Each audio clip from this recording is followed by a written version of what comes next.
Oh my god, someone please let us out. Frankie's dead.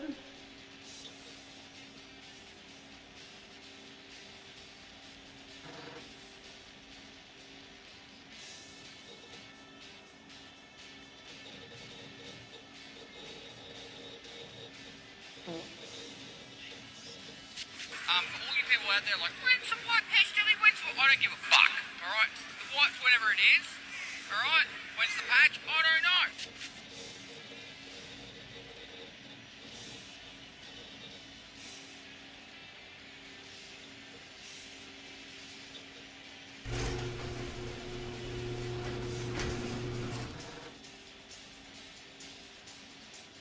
Hey, is there anyone outside there? I need more RAM.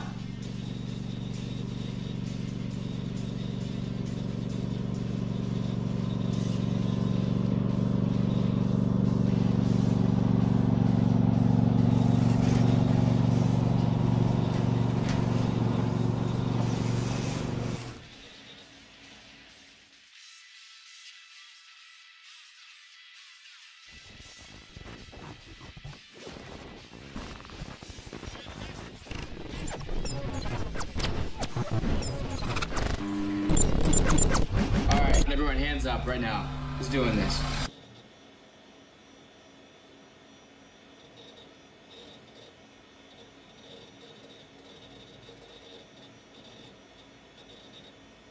I'm live.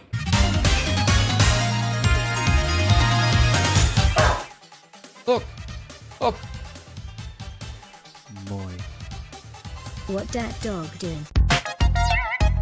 Every other raid I've been fucking fighting SVD.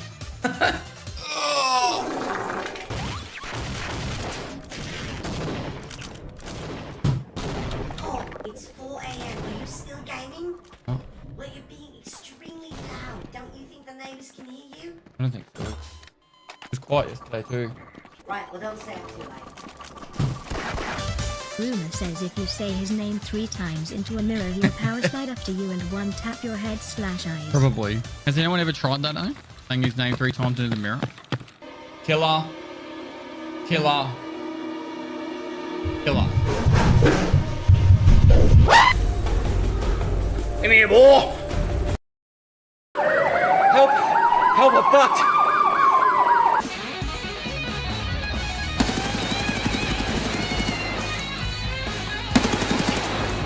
I pulled a sneaky on you.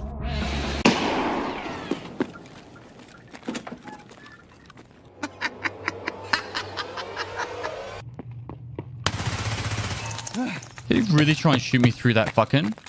Do you ever look at someone and wonder what is going on inside their head?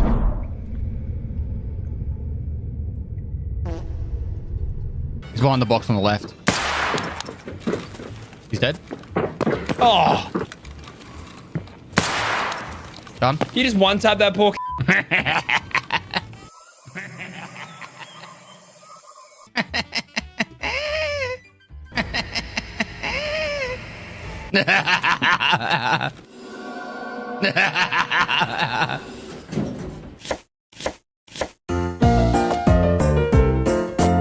Wow! Even better than Mama!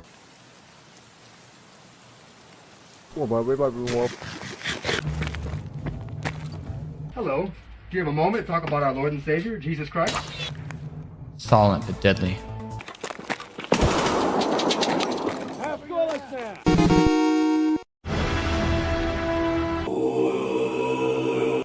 I'm in quarantine in Melbourne. Can I have your 3080? Well, sure. Come pick it up. You got 24 hours to pick it up from my house.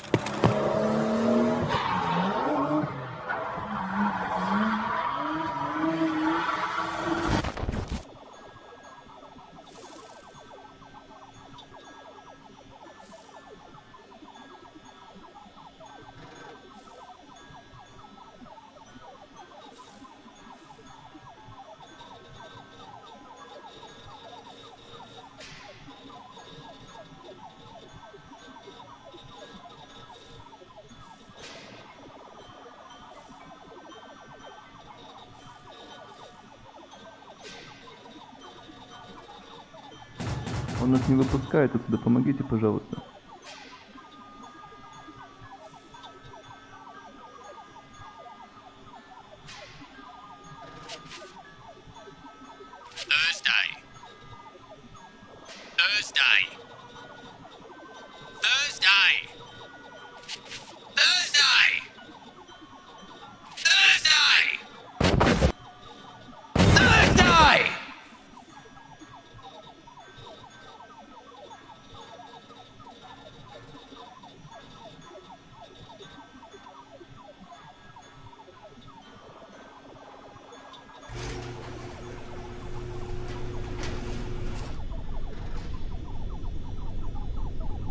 Hey, do you mind opening up just like 1 second? New editors keep farting.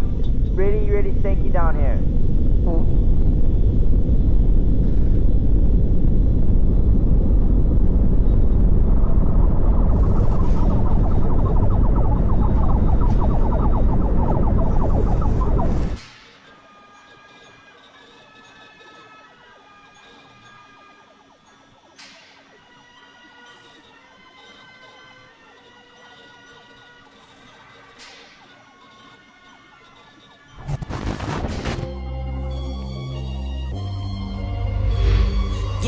No, I'm sturdy like a milli rocket. Skin clear, still look young. Andy Miller knockers, money in my pocket. Don't call me a money pocket. Engine get to rocket. It sound like a thunder rocket. Yeah, I still love my baby even when it's toxic. Crazy like she Britney, but no, she don't shade the night. No, Russell Wilson way I get low and stay in the pocket. I get paid and do my dance like a touchdown. Yeah, I can't do no time, don't leave that gun around. In my teens, we were acting up and running around. Now we're grown, still get to it if it's necessary. On this round from January to January, never met nobody who retired when they were young. So I guess I gotta get it to the cemetery. Getting paid just for rapping is fun. I lit up around a month in every February. Told him side, no electric. It's getting hectic. 777. 777. Yeah. Told him slide, no electric. Yeah, it's getting hectic. 777. Yeah. 777. Couple of money in my head just to say they did it. Can't lie, I'm so paranoid in the window tinted. I own everything around me, you can say it's rented. Not talking phone numbers when I'm talking 7 digits. Earn it by the day, every second minute. Used to pay me none, look, now they pay attention. Everybody say they drip, but I banded it. See them copy all the looks, but I stay switching. Pick up the loop, then hit the bank. Can never change, still roll the change. Captain say the pay, they say the day. They made me wait, I'm breaking chains. Tell me feeling bubbly up the rose. Took a minute, but I got it out the slow way. Friends turn to foes, haters tell them go away. Rappers make a shiggy dance like a soul train. Told them slide, no electric. It's getting hectic. 777. 777. Yeah. Told them slide, no electric. Yeah, it's getting hectic. 777.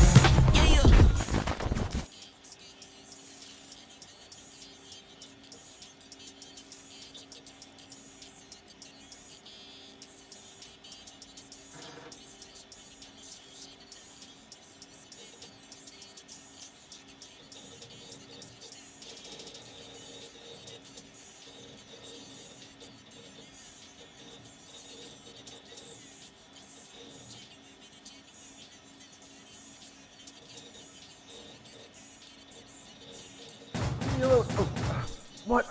What is it? I'm not gonna read this. Please, everybody use your Twitch Prime. Yeah. Can I go now?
$853. Morning, chat. How we doing?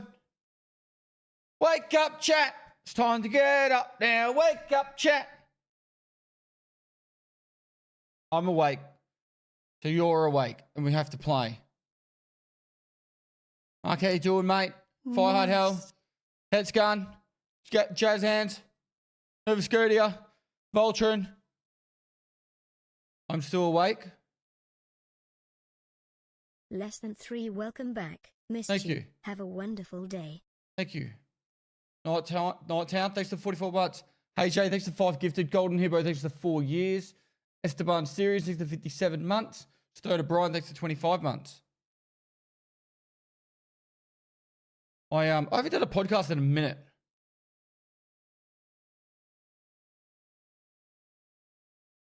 Drake's done one more recently than me. Any tips? Just talk about myself the whole time. Yep. Take my money, Dad. Lube up the throat. Darth was talking me up in his chat, calling me the 3-time world champion. So I got this mug. He's gonna love it. He's gonna love it.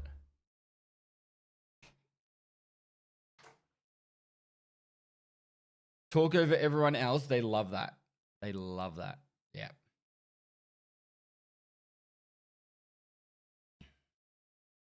I'm sure that's the play. That's the play.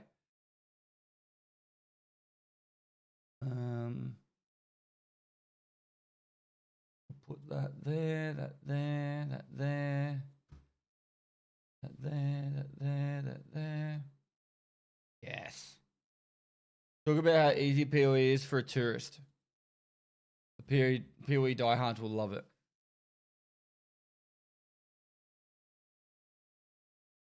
Anyone got any dirt on Gazzy? Like, has Gazzy ever made a mistake in something, or has he ever ripped badly, or has Darth ever made like a bad rip or something?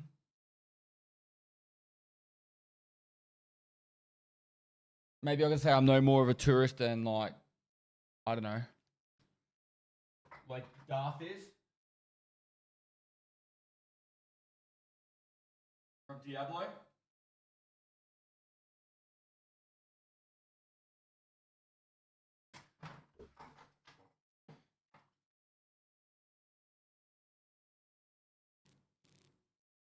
Chat, remember, never say PoE too bad. We don't want delayed PoE 1 leagues now, do we? Wasn't D4 bad? That was real, right?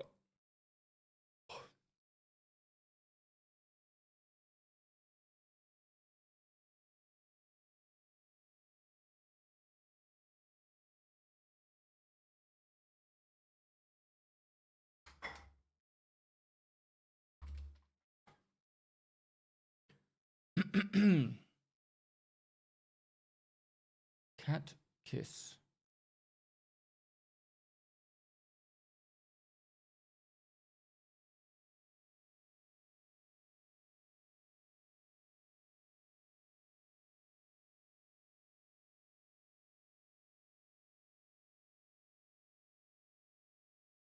Paused.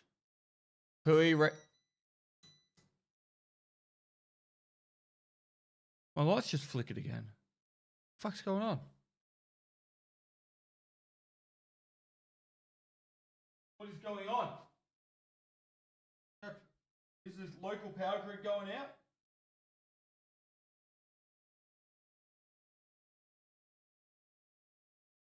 It's so quiet in here. Oh.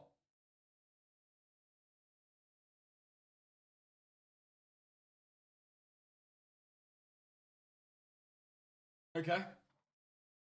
The local power grid is out. We are on battery power.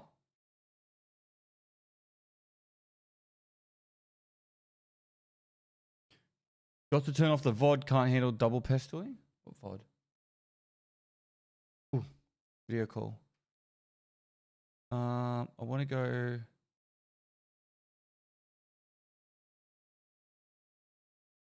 I think I go OBS virtual camera.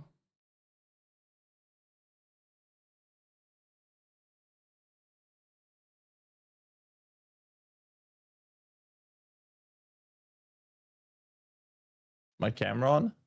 I'll Yep. see it. Yeah, I see you. Hold on. I'm in the What? process of getting it all set up here. Let me double check my cycles. Like I've maxed out my audio board. I have how many fucking decibel? I got 60 plus on the mic. Ah, you're all good. I may have work with my genius skills. You can increase your generic output on Discord, I guess. Yeah. It's all good. It'll work fine. All right, it's minus 100% though. I can push it up if I need to.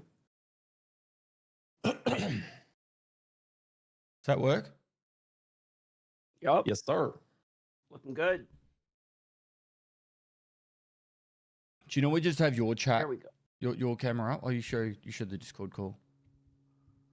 Yeah, everyone's already on screen. Everything looks good. My chat's just have to look at me.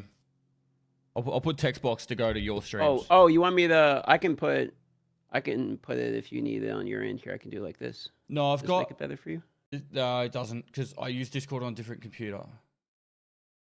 Ah, I'm sorry. I can put anything you want for my camera. So No. something that works better for you. The only other option is I use that webcam. Then I look like shit on your podcast. So, no, it's just been a minute since I've done this. So, you press go live. Chat will see that. I'll put text box.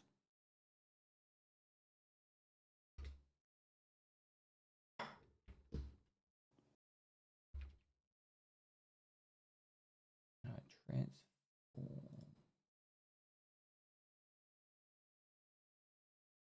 Oh, Can I have your DL desire? Yeah, how about no? The hell, man. you enjoying the Diablo 4 playthrough there, Ghazi? Well, I always enjoyed the start of Diablo 4. That's always fun. I'm just concerned that it's going to be the exact same thing. I get to the point where I start one-shotting bosses, and then the game gets super boring, and that's when I stop. So that's in the next 5 or 10 hours.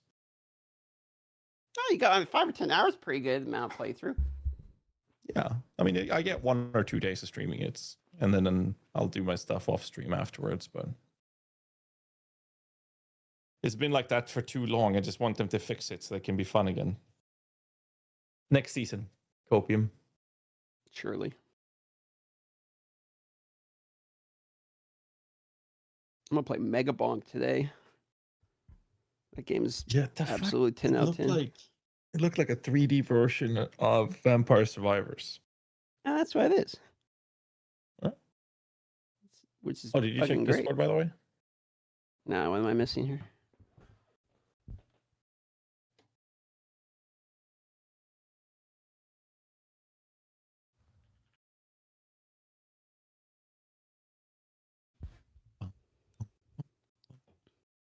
But you're like not gonna touch it at all. I'm assuming maybe next season.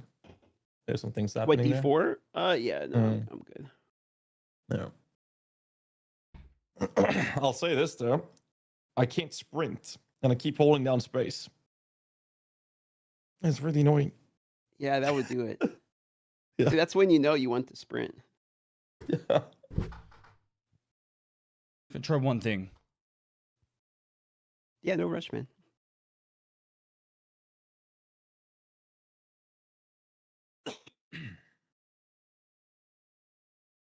Did that invite work? Trying to invite Pestily to the knock. This is terrifying. So bright and vibrant. It did change. Like the camera works fine, but it did change your microphone when you did that.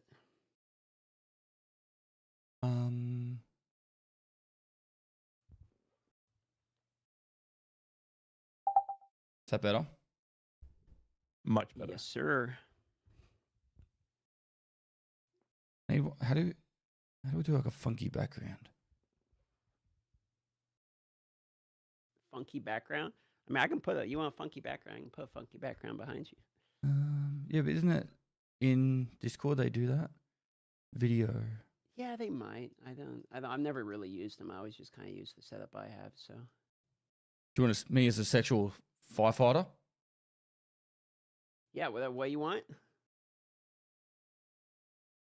Did that work? Oh, dude, that's perfect, dude. I was hoping you had one of those actually. All right, cool. That's Is that too much? No, It's too little, honestly. Bro, I was hoping it's gonna be amped up a little bit. He put me in a goddamn hot tub for the first 6 shows. So I did you're good. actually. That might be too distracting. Here, I'll do this one. This one's less distracting. There you go. Cool. That's And then, the EFT one? Yeah, I recognize the duffel bag. all right, and then I do I've been that, looting those. and then I disable that. Haha. I think that works. And I can hide this one.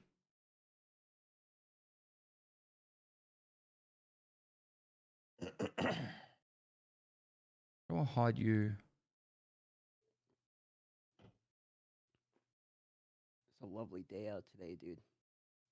It's one of those nice days, but it's gray overcast, but it looks like a sunny, lovely day out. You know, those type of days. It's pitch black out here. Really? Wait, what time is it for you? It's 9 p.m. I live in Sweden. Okay, I get yeah, 3 okay. hours Alright, chat. of sunlight at this point. I didn't realize we. I'm gonna ignore you guys mostly and just talk to these guys, okay? So No, we get very few hours. this is the abyssal sunlight. version of myself, We're exactly. the closest in on winter times. All right. Much love. Enjoy the podcast. I even have my curtains pulled aside for once. I let sunlight come in today. It was crazy. Awkward. All right, I'm ready when you guys are. Tell me you're gonna be touching grass. Yeah, pretty much. Oh, right wait. whenever. Pestily, I sent you an invite on the knock knock thing. If you check your dashboard Nice. at the top Casting right, there pods should be like a now, eh? notification there. Oh, the on Twitch. Yes, sir.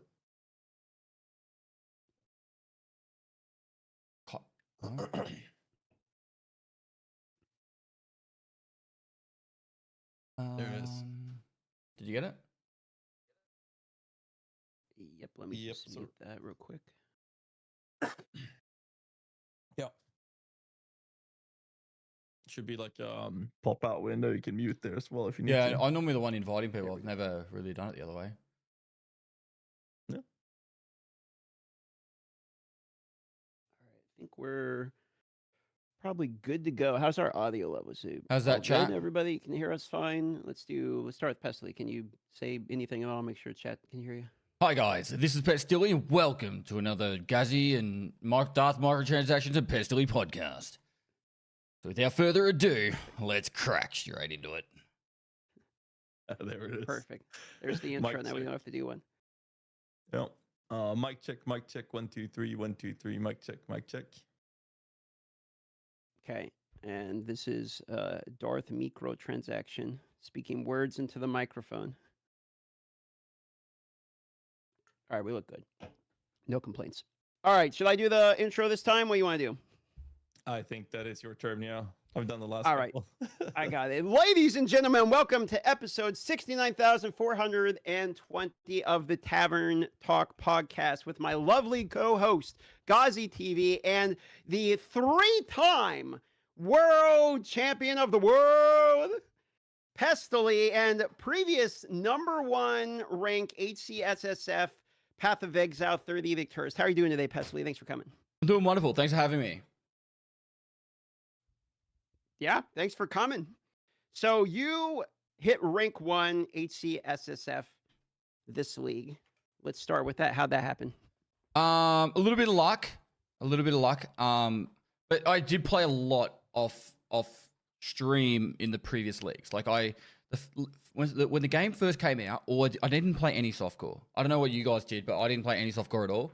And I pretty much just brute forced my way through every boss in the game until I figured it all out. And I think that really helped set me up to make sure I knew all the boss moves. Because like you play softcore, you might get lucky once or twice, or you might just like, I don't know, like die a couple of times and then just push through. In hardcore, you really have to pay attention because if you die, then it's like, far out. I have to go back to the beach. I have to go through Act 1 again.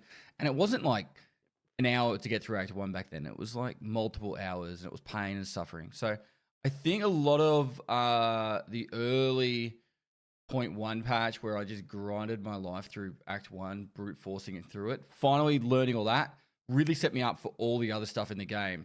Like all the moves, the bosses, paying attention to all the stuff, and I loved it. I was hooked. I was hooked. I love to hear that. I saw when you poked me about the minion build. I was like, okay, let's have a look. You said your rank 1 Infernalist in Solo Self and Hardcore on the Infernalists. I was like, what the hell, man? Yeah, I That think was pretty goddamn impressive. I think at that stage I was even potentially rank 1 out of everyone. And it was interesting because I didn't really build the build around any guide. Everyone's like, well, whose guide you using? You using Gazzy's or something? And I'm like, no, I'm just kind of winging it. Skeletal snipers just are really good early, in my opinion. If you're new to the game, it's very simple. You put a flame wall down and then you just drop the gas clouds down. And I just focused on a little bit more on survivability than actual DPS. Like still a good DPS. And so when everyone got to the new areas like Act 4, and I was sitting in like top 50 from the get-go, right? But once we started getting to Act 4, people started getting picked off like fast. And I actually didn't get much information from chat. The only boss where people started to really warn me was Yama, because Shroud apparently was on Yama at the same time as me. And Shroud had died like, don't quote me exactly, but it's like 5 or 6 times he died on Yama. And everyone's like, Shroud's just died 5 times on this boss. And I was like, all right, well, I guess I better lock in. And I actually did, he was one of the only bosses I reset because he did, I think it was like where you got to run to the specific spot. And I had no idea what I was doing. I was like, I feel like I'm meant to go somewhere. And I think I reset on that. But outside of that, like, oh, and is it Benedictus, the one where the towers fall down? Yeah. I tanked the like, you know, you got to go through the maze and get out. I didn't go through the maze. I was like, I'll just pew pew, I'll be fine. And my health went down to like 50, and I was like, so my heart was like, yeah. But every time I saw a rip bozo, I know it's probably rude, but I was yelling it. I was loving it. Every time someone died in the top 50, I was like, rip bozo! Every single time. And then when it started getting like, hey, hang on a minute. The people in front of me are dying.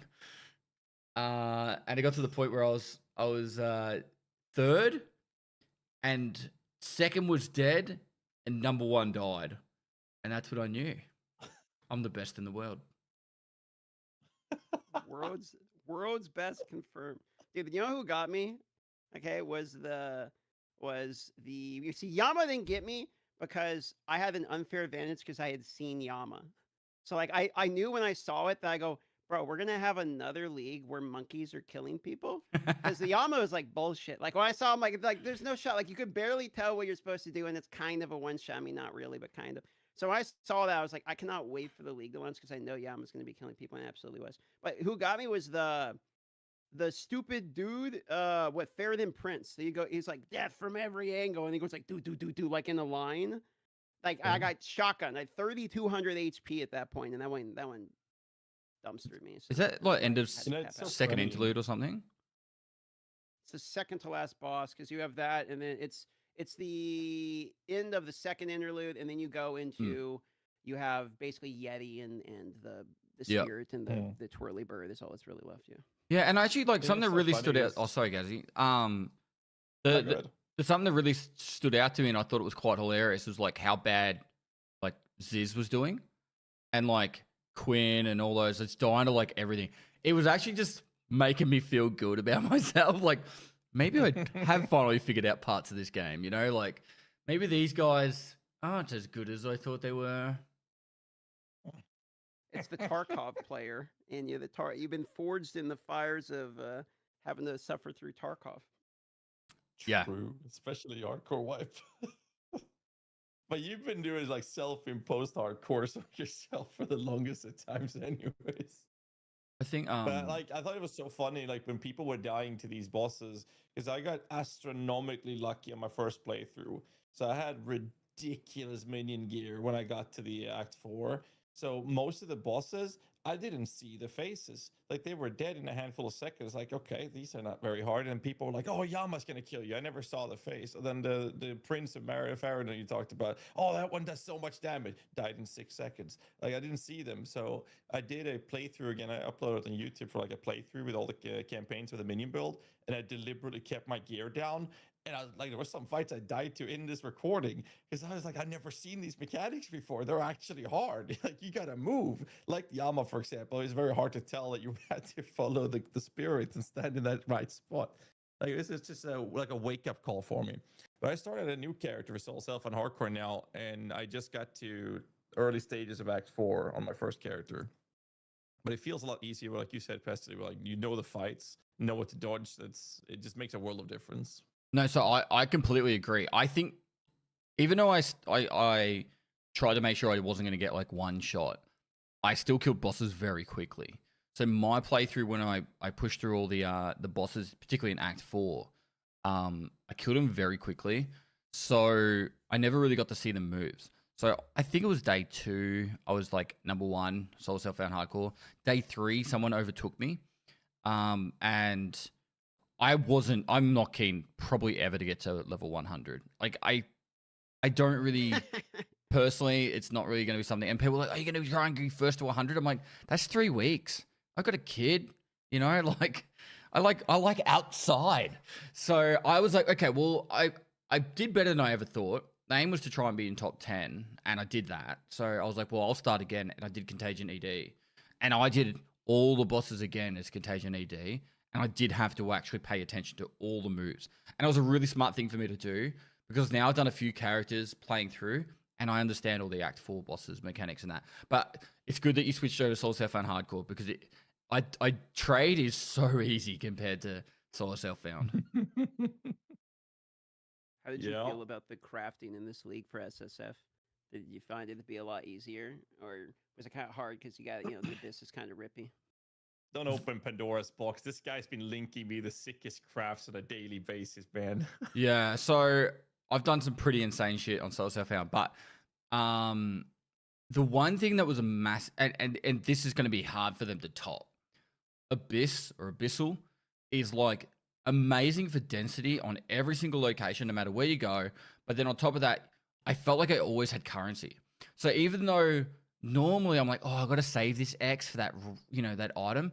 I was just Xing and fully getting 6, attributes or whatever you want to call it, like 6 things.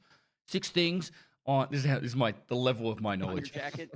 On my jacket. But yeah, I'd make sure I had like 3 suffixes, 3 prefixes on every single thing as I progressed through. If I was using that item, I fully just pimped it out because I had enough currency to do that. Whereas in point 2, I was in Act 2 going like, I think I have to gamble here.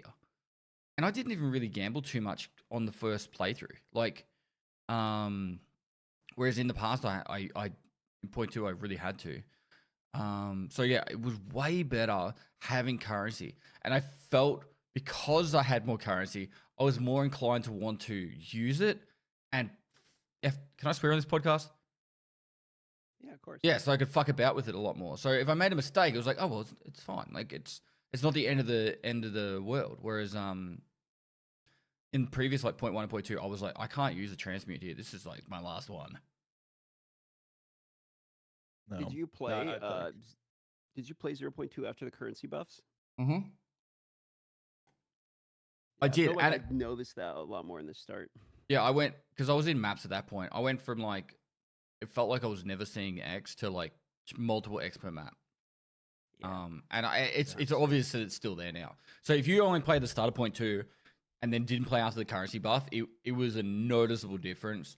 And I know that they were talking about that during the podcast where they said, a lot of people got scared away at point 2. Yep. And then if you hadn't have played it, you probably don't realize it. Because I think after that buff, I actually did another playthrough just to test it out. Like I'm sadistic like that. I was like, I'll just test this out in the playthrough. There's a few other YouTubers that do very similar stuff that I've done in Tarkov, where it's like, if anyone doesn't know, Escape from Tarkov is a first-person extractor shooter, where it's fairly sadistic, and the devs don't give you any information. It's total opposite to GGG. So like, you'll go like, I have videos where I've looted 1,000 filing cabinets, or I've looted like particular locked rooms in the game 100+ times, and I make a video about that. Path of Exile ticks my brain the exact same way, where I get the same like excitement of like, I wonder what this will do, and then I just try it out a different way, and it's great. That's like the overlap between EFT and PoE. I always talked about that. EFT is the PoE of shooter games, and PoE is the EFT of our ARPG games. I think there's a massive overlap of player bases from both games, which I think is fun. Like it's very, I wouldn't say unforgiving that is the similarity between it, but the complexity in both games is quite drastic within their genres, right? I think if you like hardcore, like people that play hardcore, Path of Exile in particular, like probably like cock and ball torture kind of people as well. Like there's definitely the crossover of just sadistic, hating yourself. You make one mistake, you die, you've got to start again. Escape from Tarkov, you die with your gear and you lose it, and it could have been gear that you were saving for ages. There's a lot of crossover with that. I think EFT must have been probably the hardest game to play blind for me, because like I went in that one not like I really hadn't seen or played or know anything about that. Just trying to find like where the extract felt impossible. Yeah, so when I hired my first editor, I actually paid him for a week's work and said, I want you to play Escape from Tarkov for a week and don't use any of my guides, any of the wiki, nothing. And I said, write down every single complaint, confusion that you have. And his notepad was like pages. He was loving it. He got paid, 40-hour work week to go play Tarkov. But we used that information to make guides. So everything that he had confusion with and was struggling with, we made a guide on pretty much every major point there. And Tarkov is like horrible. I think Path of Exile 1 is actually very similar in that way, where you start Path of Exile 1, you're like, I don't understand shit. Whereas I think Path of Exile 2 does a lot better job of onboarding newer players. I started Path of Exile 2, and even with my knowledge of PoE 1, I still had a base understanding to get through a lot of the content, which was good. It felt a lot more intuitive. Yeah, I mean, PoE 2 has always been aimed with the idea of new player acquisition. Like that is their new player onboarding process, but they also are going into the same sequence that PoE 1 went through. I mean, look at crafting with Path of Exile 1 12 years ago. We had like Transmutes, Augs, Regals, Exaltus, Divines, and a thing called Eternal Lord, which is another thing. And it's like that was all you had. There was no bench crafts, there was no ascendancies, there was nothing like that. Everything was so simplistic. And if you look at PoE 2, it's very similar to that. And now we have a little bit more crafting. We have the recombinators, we have the abyss crafting and the omens, for example. So it's already a little bit more advanced than what we started with. But 10 years of development in PoE 1, and now it's very, very hard. So I keep telling people that if you like Path of Exile, you need to learn how to craft now. Because if you understand the full crafting of PoE 2 now, whenever they inevitably will add more mechanics to crafting, adding that knowledge to the baseline that you already know, it will be very easy. Because if you go in as a new player to PoE 1 and try to learn everything in the game, from crafting to the game itself, the skill tree, yada yada, mechanics, it's just so much. It's daunting. And similar to EFT for that matter. And then PoE 2 is like everything is kind of streamlined, but there's some limitations, right? So like the skill gems don't level up. You'll find one, that's how you upgrade your gem ender story and all those things. So it's a little limited compared to PoE 1 in that sense, but it does a much better job at new player onboarding for sure. Yeah, so I completely agree, but also disagree. So what I mean is, like, I think that now is the best time to learn crafting, but you don't need to learn it at all. Like, if you want to just play Path of Exile and just grind out, like, currency and just find some cool items and then sell them and then buy your gear for the rest of Path of Exile experience, I think you can do that. And generally speaking, in PoE 1, that's what I did. Like, PoE 1's crafting was just a little bit too much for me. I didn't like the RNG factors of it. And, yeah, I know if you learn it, you can do better. But, like, for me in PoE 1, I just bought the items I wanted. And I think... Yeah. I had about 1,100 hours, maybe a bit more of PoE 1. We're talking, I had a level 97 or 90, yeah, it was 97. That was on, oh my God, I've lost the league name. It's the one where you would be a slasher and you did a whirlwind across the whole screen. Legion. That was probably the last league I played a lot of, and on hardcore I probably got to about level 90, and that would have been with like ancestral totem and pretty much hiding behind a wall while I killed everything. And I agree. If you do want to learn crafting, now is the best time to start learning. But even with the amount of time I'm putting into PoE 2, I'm kind of sitting there like, I don't care that much. I could kind of just go kill shit and have fun. And then just like go, hey, Gazzy, how do I do this? Whenever I get like confused. Yeah, I gotta stop teaching you that. You've been sending me screenshots of so many insane items to sell self on hardcore. It's making me jealous. But now, I mean, you're absolutely right. You don't have to learn crafting. It's just that a lot of people, at least from that I see, that are making comments and videos and stream that are complaining about the crafting process. Like, if you complain, there is a solution, and the easiest way to solve that is you can learn that now. And if you do learn how to craft, you open up this whole new wide world of playing the game, which you can't open up if you don't know how to craft. But it also helps that you don't have to do the crafting. You can learn how to craft so you understand it without engaging with it, because that part will allow you to understand valuable items that drops to the ground. What can I do with this blue tier 1 lightning flat Gemini bow? And understand that at the time that I drop one, that's 2 divines. But if you didn't understand those parts, you would look at a blue item and just ignore it. Yeah, and so I think that's probably one of the... Sorry? No, I completely agree. Like, so my current... This is not how you should do shit, by the way. Maybe not. But my current theory is I've made my loot filter just show witch items. Like, I literally don't even... Like, a bow drops. What's a bow? So I am, like, making sure I know every single thing about witch, and then that way when I do solo self-found, I'm only ever playing witch, and then I can just, the items that drop for me, I can focus on them. Completely agree. It does open up a whole new world, and when you do get the dopamine hit of finding that item that you want, it's sick. Like it's so sick. I was going to say something about what you were saying. Yeah, sorry, I lost it, but I do agree. It does open up, and particularly for trade, if you see particular items drop, you know, like every time I see a heavy belt drop, I was like, oh, there's 7x, you know, like, because I just know it's going to be like someone's going to chance it. So, yeah, it's just small things like that, and that opens up a lot. Like there's people that want, and I blame Fubgun and especially Pox for introducing build-specific loot filters. Oh my god. I don't know how many of us that makes build guides that got asked, oh, you got a loot filter specifically for that build? And that's kind of like we were talking about, oh, only seeing items is for your character.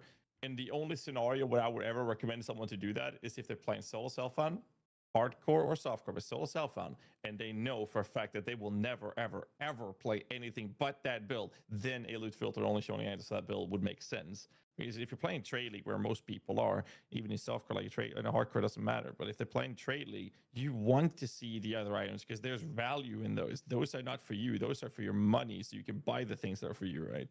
I completely agree. The good thing, and this is where a massive crossover from Path of Exile to Tarkov, like has.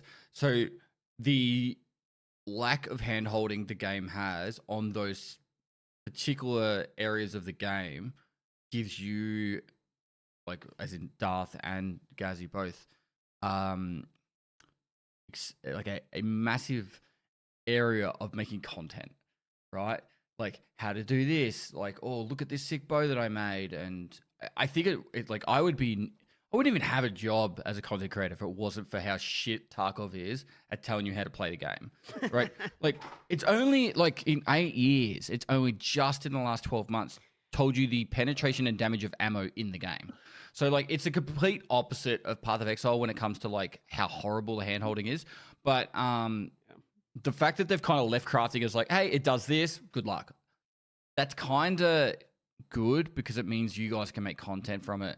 You can, and sometimes a little bit of lack of handholding and a little bit of excitement is also good for the game as well, because otherwise it's like, oh, well, I just do this and then do this and then do this and it's done.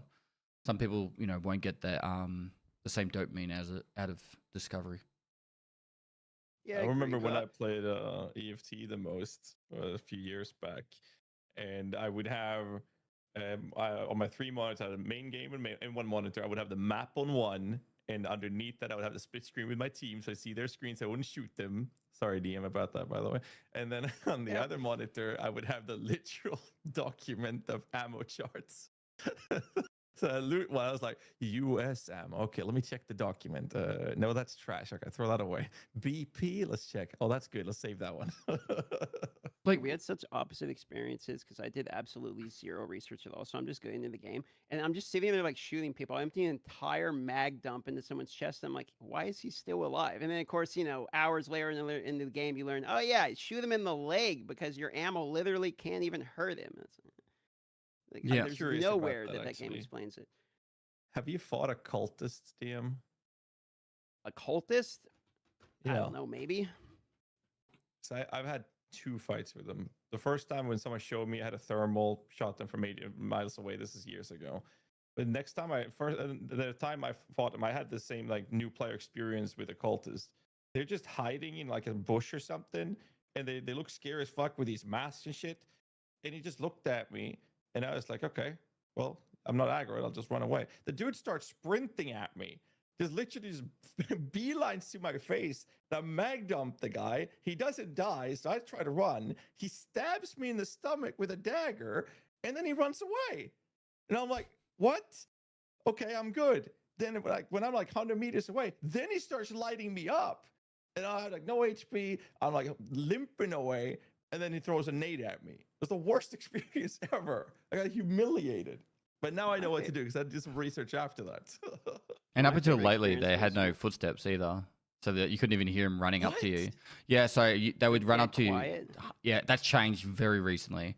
You can hear just a faint footstep, but they would run up. You turn around, and you're just being stabbed, and you're like, "Oh my god, there's a cultist like stabbing me." Cool in theory, but frustrating in the moment. The poison, though. This was in the hardcore wipe, mind you. You have to pay to get rid of it. And I didn't have money for that in hardcore. Yeah. It took me like 3 suicide runs to afford it. I think that was like 200,000 rubles. That like they don't consider a lot of things with Tarkov. You guys like GGG give you like patch notes with so much information. I don't even get like a 40th of that in a Tarkov patch. It could be a major patch, Unity update. There's like all this sick shit going on, and BSG would just be like, "So we updated the game." Duh. And you're like, okay. Okay. And I mean, that's it's kind of part of the fun, no? no, like No? Okay. improvements to audio engine, fixed bugs. Isn't that in Like every I'm patch? not even joking. Fixed various bugs. That will be on nearly every patch note. Every patch like Jesus. Why don't they list? Why don't they do patch notes? Is it just like fuck it, like a lack of caring, or is it like a concept that they want you to figure it out? Like what's the philosophy of that? They actually did for a while. They sometimes don't release the patch notes till after or they'll release 2 lots of patch notes. One will just show what they fixed, and like some of them, like the balancing stuff, and then they'll release the actual content patch notes after the patch is out. So then people can play the patch for a few hours to get excited, like, oh my god, there's this new gun or this new quest line and that. I kind of get that. That's kind of cool. But yeah, a lot of the time it's like, I don't think BSG are lazy. I think it's just either a lack of understanding of like what people really want and lack of communication because of that, or it's just a cultural thing. Like, because they're Russian, they're like, they don't need to know that information. You play game, like I got the worst Russian accent. I don't know. I mean, I kind of like the idea of jumping into game having no clue how the new game is or the new version of the game is and exploring it. But at the same time, for me and with PoE, for example, hitting that reveal stream, amazing reaction content, all that, love it. And then right after, we spend the next couple of days just dissecting the patch notes. But that also means that once the league comes out, the game isn't necessarily solved, but the base of it is we know what to. It's the best. And I mean, I guess that's maybe something they fear, because if they do that in EFT, people could figure out, well, with these changes, this weapon is going to be the meta, or that ammo is going to be the meta. So and then that's already that precedent is set before the game even launches. Maybe that's what they're trying to avoid. I mean, that would make sense. That's 100% one of the things. Like they don't want people to like, even though people data mine the patch anyway once the patch is out. Yeah, it's they don't want people to be like, all right, no, this has changed, I'm going to do this and that. But I actually think it's a good idea. Like, it'd be cool to go, we're going to open up Path of Exile, and I don't know what's going to be in this new league. Like, you got to be like, imagine you open it up and there's like 2 new classes. I think it would be really exciting, but it's not exactly great for their promotional activity, right? Like, it's going to be more hype. Sorry, I was going to say the Abyssal Lich is just a good example of what you're saying, where it's like, no, like they didn't mention it at all, wasn't in the preview hype trailer, and people are like, there's a hidden ascendancy, and everyone just kind of organically found that was like kind of an exciting moment. Yeah, I agree. Oh my God, I was going to say something. No, I lost it. You're talking Sorry. about the promotion. That's like kind of hard to, for the promotion. Oh, definitely. They're releasing information. They obviously, like, people get really hyped. Because they do, the best thing they do is that, you know how they do like 2-hour chat with one of you guys, and before that they show like a 15-minute video clearly explaining everything. That 15-minute video is gold. Like, it's pure gold. Yeah. Because it's just clear explanation of everything. People can dissect it however much they want, and then they go in with an understanding of what's coming up and what they're meant to expect. BSG will do a 2-hour chat called a Tarkov TV, where it'll be like literally the head of the studio plus one other dude who's very bad at the video game, by the way. And they'll have him play the game and showcase some of this shit. And then they'll drink juice. And then they'll yap. And then he'll play the game a little bit more and die straight away trying to show the new content. And then they'll show a little video. Let's like 1 or 2 small videos. It's frustrating. It's kind of got its own charm to it.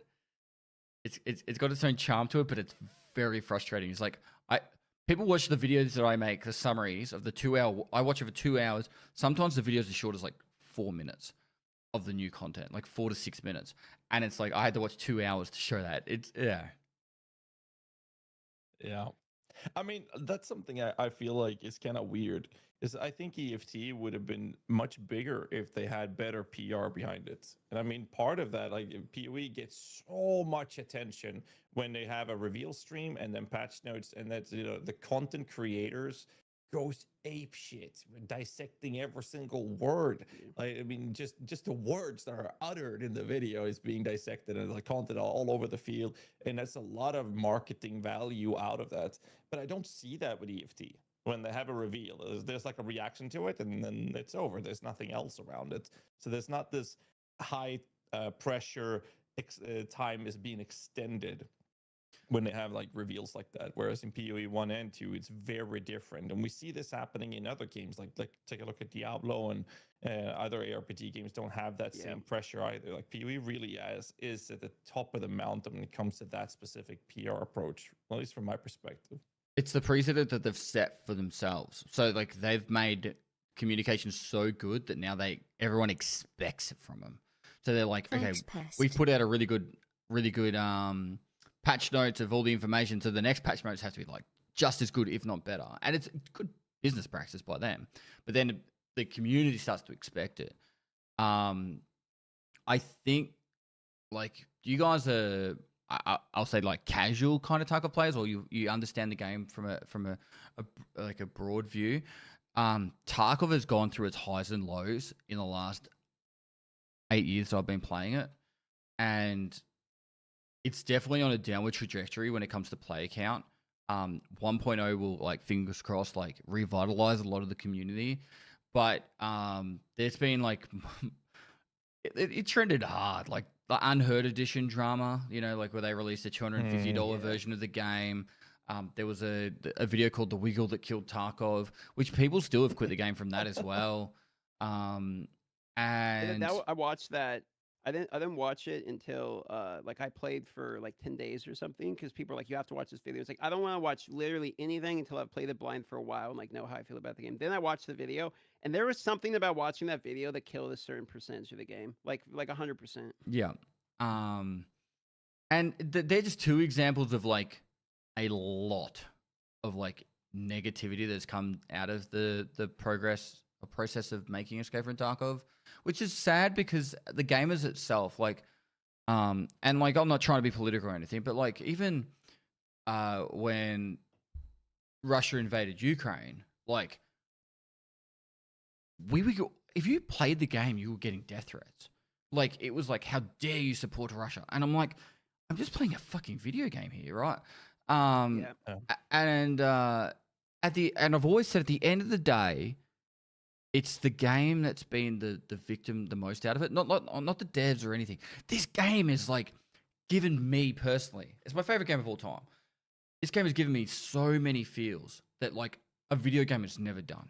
Highs, lows, like suspense build-ups, everything, like excitement, laughing my head off, like it's and that's a testament to how good the actual immersion of the game is. The game is super immersive. You'll be so locked in, just crawling around, being like, I'm just gonna get this kill on this guy, and then bam, from the side something happens, and you're like, it's so cool. Yeah. I've never had a game make me care about the result of the match as much as Tarkov. Like I've played League, I played, fighting game, like I've done all the competitive, but there's something about Tarkov which is that like I do not want to die, and I will go through extreme lengths to make sure I can make it out. You know what I mean? That like I would not do in any other game. I value that gear more than my time, and normally it's the other way around in these games. But it's like, no, I have to live through this. And so actually, like feeling like you're fucking scared while playing the game was something that game is. The way I was describing it, because me and my editor were trying to figure out like, hey, how do I actually feel about this game?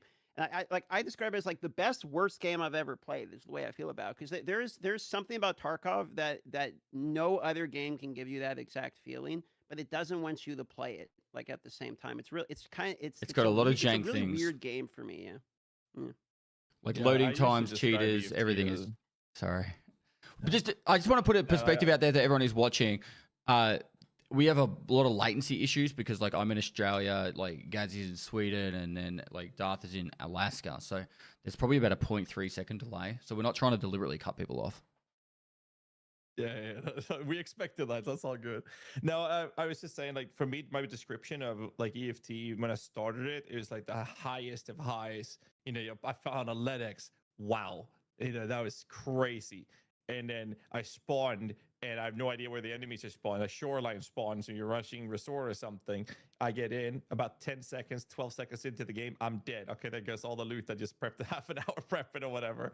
And once you get more accustomed to the game, you'll learn more. Those biggest highs and lowest of lows, they continue no matter how good you are at the game, for me at least. Like in the start, it was way more scary.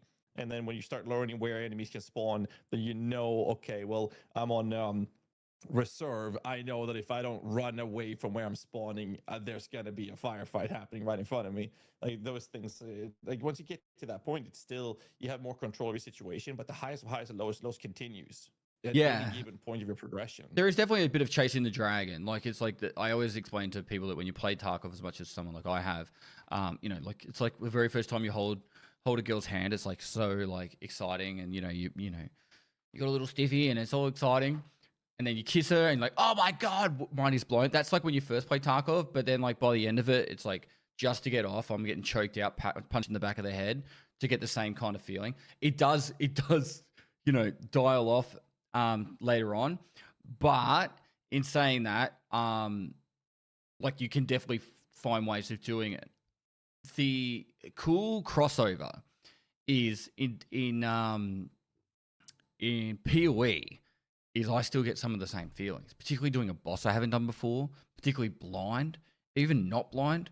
Like you can get the whole excited that like if I die here, I have to start on the fucking beach again. That sucks. Dude, imagine. Yeah, the campaign takes some time. Imagine if in a map, let's say even like softcore trade, like just in general, imagine if in a map you had to actually beat the boss, you couldn't portal out, and if you died, you lose everything you got during the map. How much like people would be fucking stressed out trying to get out after they got an Astramintus or something. Don't give Sis any more ideas for events, man.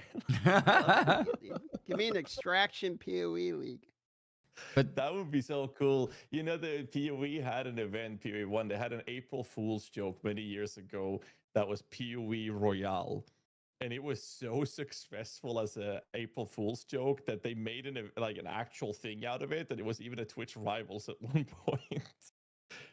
But you see, you're missing the whole point. Like, you've got to go into that boss fight and out of no control of yourself, there's a chance you just get insta-killed. Now that is the true experience. Like, you walk into the boss fight, pff, dead. Oh, I guess I have to start again. Like that is Tarkov. Has a 1% chance of aimbotting. Yeah, just insta head eyes. It's fun. Dude, after watching the Wiggle, okay, I would die all the time. I'd be like, God, like I suck. Like I need to like learn to like use cover better and like not make so much noise. And after the Wiggle, like every time I die, I'm like, it's another cheater. Like, cheater here, cheater. It like instantly makes you think you're getting cheated nonstop, even if you're not, you know. It's a really a thing you really have to mentally block out. You just have to assume GG next. Like if you don't, very quickly it creeps up on you that you just think everyone's cheating. And yeah, if you think everyone is cheating, you're probably shit at the game. That's generally how I say it. Like Yeah, there is definitely cheaters. Don't get me wrong. But if you think everyone is cheating, you're not very good, or you're in the lower. You're in the lower category of players.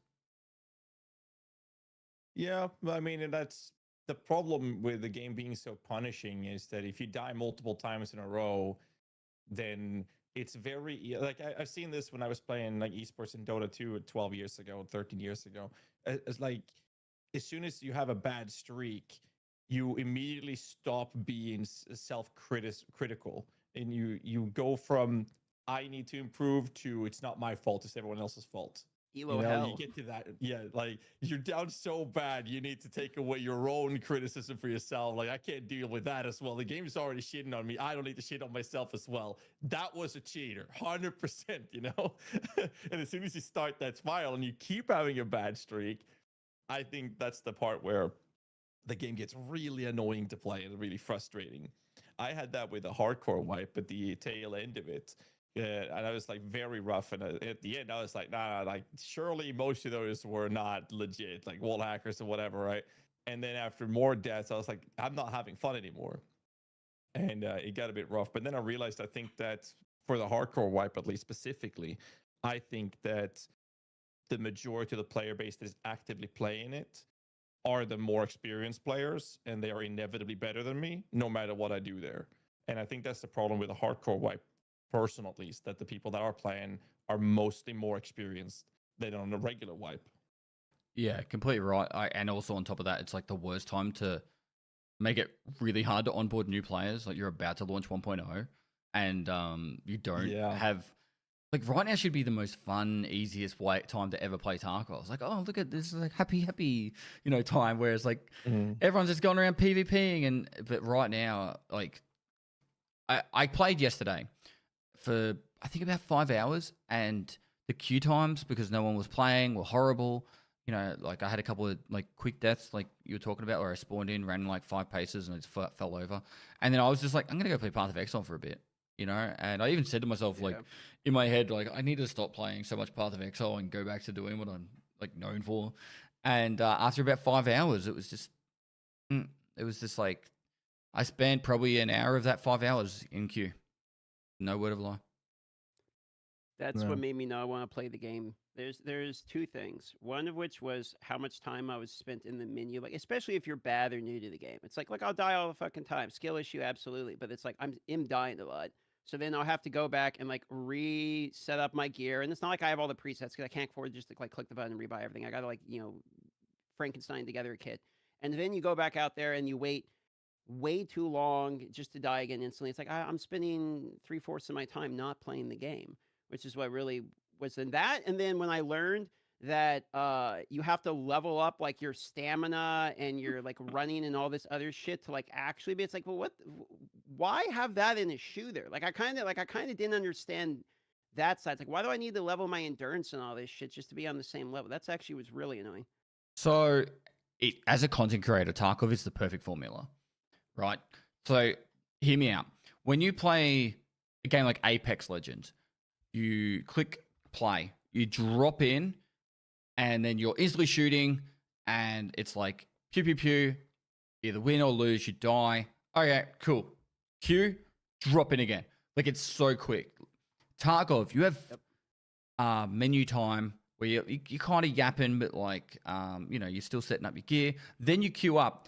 It used to be capped at like 2.5, 3 minutes. You would always spawn, and that 2.5 to 3 minutes was a really good opportunity just to like one-on-one with your chat, really talk a lot with your chat, and it was really good.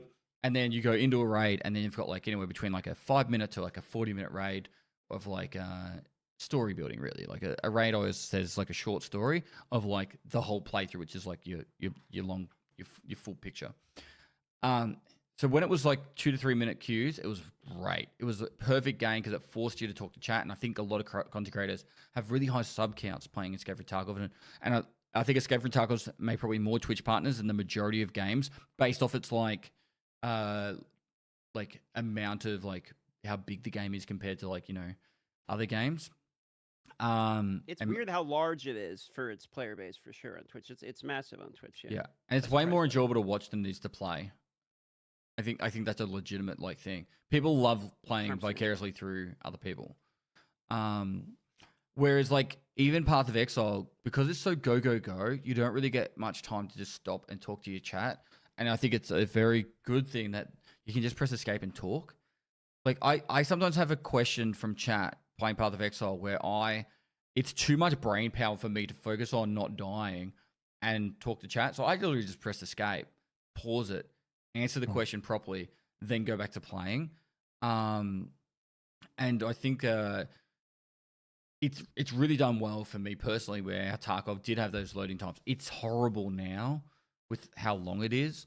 Like, I don't know if you guys know, like the Burnt Peanut, he's literally made like intros for like loading into raid that go for ages because of just how long it takes to go into a friggin' raid.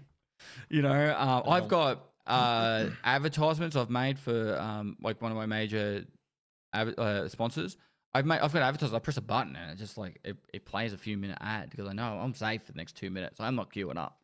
So it's interesting how horrible it is, but we still play it. Oh. Path of Exile, by the way, is the best dad game ever. Just being able to press escape and walk away. Amazing. After having the pause in the game, it immediately made me salty as soon as I play a game that doesn't have pause. And I never cared about pause before until I started playing like PoE 2 and having the pause. And it's like constantly the cat would jump up on the keyboard and it's like pause, like come on, fucking move. Like not having pause before, it's like everything's an emergency if something happens and you're like in the middle of something important. No, I definitely noticed that. Then again, as a minion Andy, I don't really need to pause. I just need to take a few steps back and I'm fine. I'll read my chat. Do you ever play anything else? Outside of minions? Yeah. Wow. Thanks. Look, I like minions, but I also play EDC. I pretty much try any witch build there is. So I played quite a few. One of the people don't actually know that one of my most popular PoE 1 guides is not a minion build. I racked up throughout the years the SS Trade Contagion build in PoE 1 had a 25 million views on the forums when that came out of meta. So that's my most popular build guide up until a couple of years back. Then my Spectres took over again. So, but yeah, my priority list is like minions and then caster builds and then anything else. And then dragging my balls through 5 miles of shattered glass and then jumping off a cliff. And then we get bows. And melee. No, melee is above that. Yep. Just fuck bows. But yeah, no, I do play other things as well. It's fun.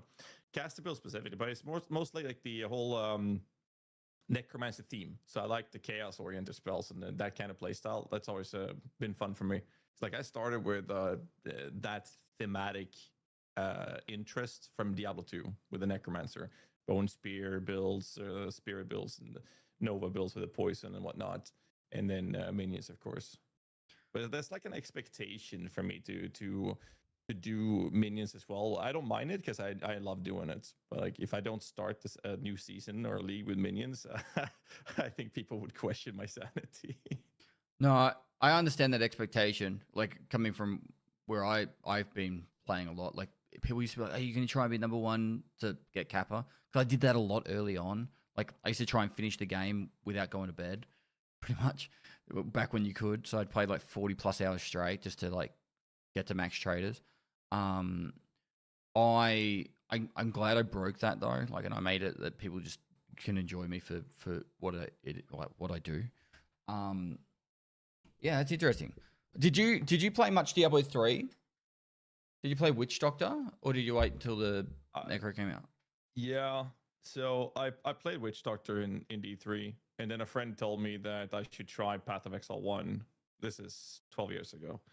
And he told me minions feels like Diablo 2 Necromancer minions. It feels amazing. And then he said they're viable, they're good, they perform. All three were big lies. So I tried the game. And you know, the minions are what they are, and they're in the campaign. I played it, and he was right. They felt like D2 Necro. And I was like, this feels amazing. This is way better than Diablo. And then I was so invested, I got already hooked. So I was already sold. Like D3 was long gone in my head by then. And then when I realized that he lied to me in the other 3 comments, I took it upon myself. I was like, you know what? Fuck this. I'm going to make this work. And that's kind of how my stream started. I played a lot of Witch Doctor in Diablo 3. I think season 1 I was about 7th place, but I was also studying another language when I was in the military. So I had to like stop playing. And I think I finished the whole season in like 100th place in hardcore, I think it was. And then somewhere around there, someone told me about Path of Exile. This is 2014. Someone told me about Path of Exile. And I got so hooked on Path of Exile instantly.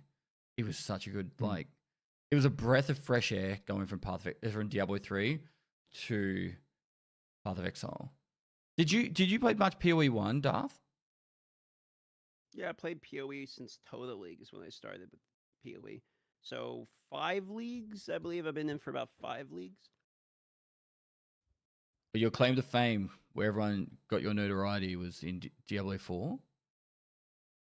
Yeah, that'd be more, yeah. That's probably I'd say the biggest peak of where people know me from was from D4. I've been on YouTube for like 8 years, but yeah, that's where most of my audience came from currently. Yeah. I was traveling through Scotland when Diablo 4 came out, and I was watching your videos talking about all the issues and everything. Yeah, it kind of still has a lot of those same issues. Actually, it's funny because the Diablo 4 Season 10 started today, like hours. When did you play that, Ghazi? How was that so far? It's 3 hours ago. I think I'm level 30, something like that. Okay, so like That's just started. Yeah. Yeah, I played for about 20 hours. How I was just like, Yeah. Yeah, it was after season. I think season 3 is really when I started to kind of like get a little bored of it. And then season 4 hit with the item change, which was good. But then I was kind of like still already bored with it. It was a step in the right direction. At a certain point, it's like, you step so many directions. In the right direction. I still don't kind of care because you're not at the destination. Like you know what I mean? It's just like I'm not. Like I'm done being there for the journey. I'll show up when you're there. yeah, and that's a lot of people's like, sentiment with Tarkov. Like everyone's like, I'll play it when it gets to 1.0. Yeah, basically, which is fine. I understand that perspective. I think like Diablo 4 had a really good season 2, and the Loot Reborn was fine. But it's like they've consistently taken 2 steps, or 1 step forward and then 2 steps back. That it's been consistent across the board. And then when they don't take steps back, they take a step forward on things that don't matter, and then they don't take steps on where they need to. And from what I've been hearing, it seems like season 11 is going to be very, very interesting. But I don't know if that's going to be enough to get them to that point. So for me, last few seasons, I have 2 classes on Ice Events that I'm responsible for their guides. So I do Spiritborn with a co-writer, and I do Necromancer, and I've helped from 2 other guys helping me with those things.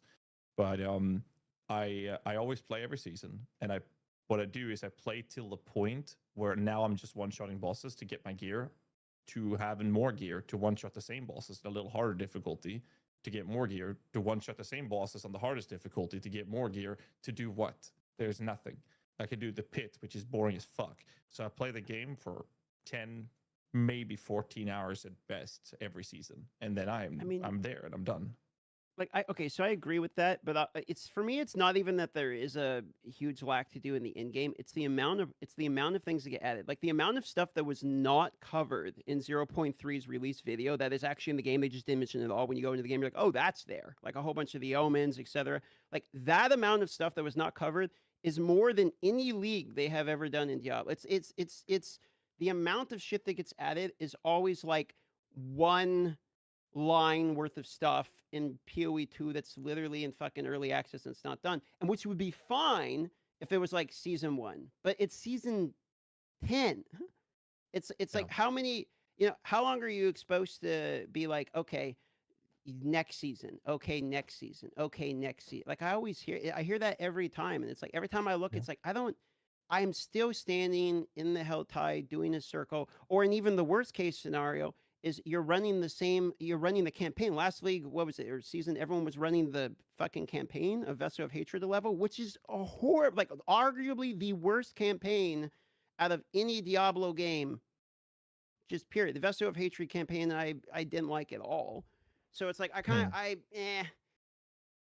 it's hard for me to want to log in when I feel like we're getting the equivalent of like a mid-league patch in a dead league in PoE. Yeah. Default bad. Yeah, that pretty much sums it up. But there's also a big difference, like when you're comparing RPG to RPG. It's like, look at PoE versus Diablo 4, which is like always going to be the battle of the beasts, if you will. The launch for Vessel of Hatred versus the early access launch of PoE 2, I'm not sure if people paid attention to it, but they were almost identical. They both had server issues. Both downtimes of the server issues lasted almost identical in terms of length. And the community response to it for Diablo 4 was complete utter shit. It was everything was on fire. Like in a normal day on Reddit, that's what they experienced. And then TG had the exact same thing, but they were kind of excused. Oh, shit happens. It's fine. There wasn't that much outrage around it. And that just goes to show how much goodwill and communication has built up from Path of Exile Grinding Gear Games side with how they handle communication and building that goodwill up. So when something like that happens, it's not that bad. It's bad, but they don't get so much shit for it. Whereas the consistent problematic releases and updates that Diablo 4 has gone through, their goodwill it's not even zero, it's negative. So when something happens that is out of their control, they get all the shit for it, no matter what, because it just adds more salt to the wound. I actually think it's really amazing how much the PoE devs play the game as well. You can just tell that they actually play it, because like that doesn't seem right. So then they fix it. Whereas like in other games, stuff can go a long time without being noticed. Absolutely. Such a good It's very thing. noticeable. Ugh. Can you imagine devs have to play the game they're developing? That would be crazy. I don't will say though, I don't want to keep going back to Tarkov, but I just honestly don't think the lead dev, Nikita, has played Tarkov more than, I'd say, 100 hours. I'd be very surprised. Very surprised. How can you develop a game if you're not actively playing it? His argument was I don't this: understand that. it's like he's like restoring a car or building a car, and he doesn't want to drive it before the car's finished. That doesn't make any sense at all. You're a mechanic. You have to test what's in it. Like, what are we talking about? I'm just repeating what he said. He actually said Wait, that? he actually said that? Yeah. What? The analogy doesn't even make sense, though. Pestily lurk. I just work here, mate. Oh my god. Well, we'll regarding regarding D4 though, the devs there, I will say in their defense, like I talked to the devs. I mean, you're in the server, I think, as well, DM, the partner Discord for Diablo. So we talked to the devs. And I've had many conversations with them. They're fantastic people. They do play the game, at least the guys I talk to. I don't think the devs is the issue entirely for D4. I think there's two main problems. I think that it's the people above the devs that is the main problem. And the other problem was many years ago, there was this PR shit show that they had to deal with their HR fiasco that Blizzard had to deal with, and they fired a shitload of people. And this was during the development of D4. And in comes a new batch of staff, new developers that is not going to write new code. They're going to take an already finished batch of code and then finish that already written code, which is just bound to be a shit show. Like, I'm not a game developer, but I do know some codings, and like taking over the coding from someone else. I mean, I've first spent X amount of hours trying to understand what that guy did and how that guy did it so I can then apply to it. And then they have deadlines on that. And that just ended up with this absolute atrocious result of people loading other players' stash tabs on their game, for their stashes, as an example, right? So I combined with the... You've pretty much just described the entire gaming industry, though. Like, a lot of AAA devs and major gaming studios, I'd be very surprised if you walk into any of those studios and the majority of the people working there are very passionate. Like you go in it, like I've been to a fair few studios now. You talk to any person, like the audio designer or the graphic designer, whatever storyteller, whichever role they've got, and they're so passionate about the game. A large amount of the issues come from higher up. They want to keep their shareholders happy. They have to do whatever sells the most copies. They've got deadlines that are unrealistic, and then that's where all their leadership makes it fall short.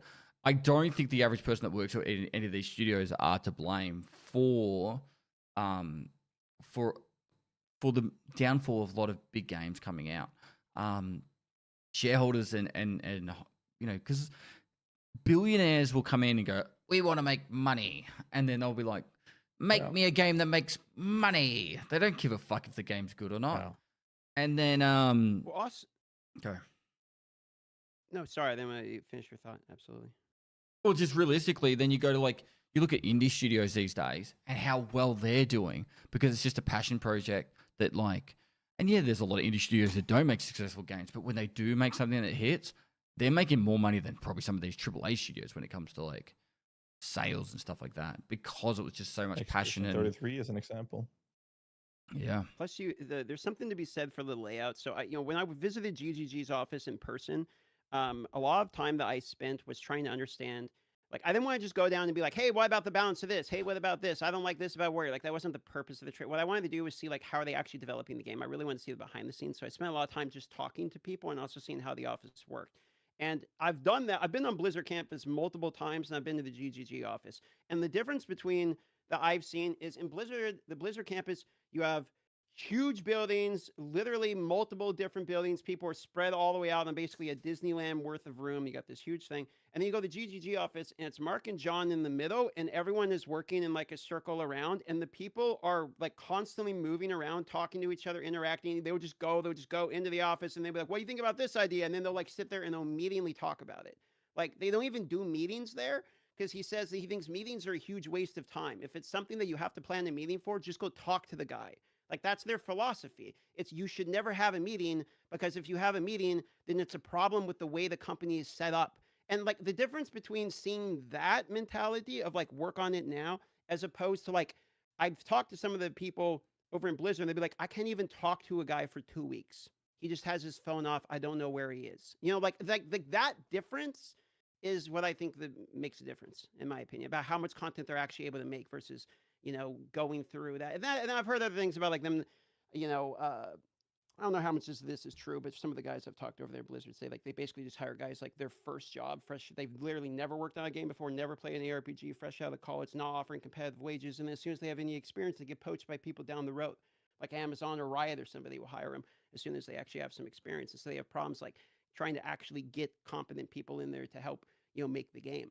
So it's like I hear those differences as opposed to like you go to the GGG headquarters, you see the communication, how fast it is, and then you also see like the people there. They're like, yeah, I've been here for 5 to 10 years, and you can ask them any question, and they know like the intricacies of how that actually works. It's like I was telling Jonathan at one point, he's like, what do you think about this one particular guy? And I said, if that guy gets hit by a bus, you have a problem, because it's like that guy is like key. You know what I mean?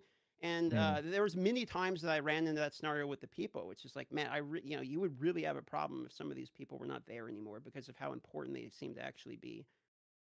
It's good Wasn't for that how the Mark job security. kind of like got a, yeah? Wasn't that like kind of how Mark kind of like stepped up in the climbed the career ladder in the company? Is my understanding of it. I might be wrong, but I believe it was either Chris or Jonathan, and basically said that everyone could die, but as long as Mark's there, the game's gonna keep running, right? There was something like that they said along those lines. Don't Yeah, quote the me on amount of it. praise that I heard from Mark was insane, but you can see it there. I guess he started in Q&A, and he just became fundamentally like a crucial part of. He kept fixing everything, you know. And then they're like, Yeah. this guy, we need this guy. Yeah. And there's been a lot of issues over the years with game development. Like, probably, I don't know how prevalent it is now, but say 10 years ago, the number one money making in video games was mobile games. So anyone that was a decent coder just got poached by all the mobile game developers because they'll pay them way more money to go make a mobile game, and it gaming got like lost all its good coders because of that.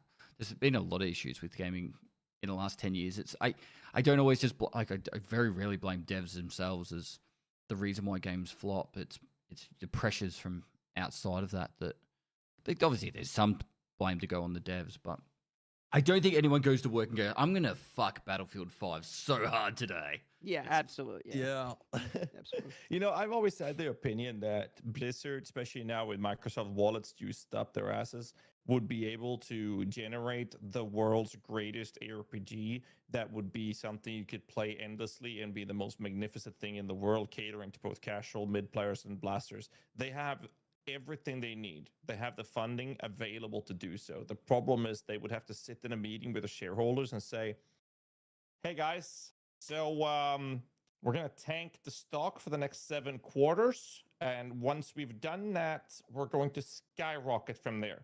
And they would all say no. And if they did it anyways, they would get sued. So it will never happen, which is kind of crazy. But they have the possibility. Like, the possibility is there. It's just that they would just straight up get sued if they tried, because they'd have to tank the stock and invest so much money that no shareholder would ever be willing to do that, which is a damn shame.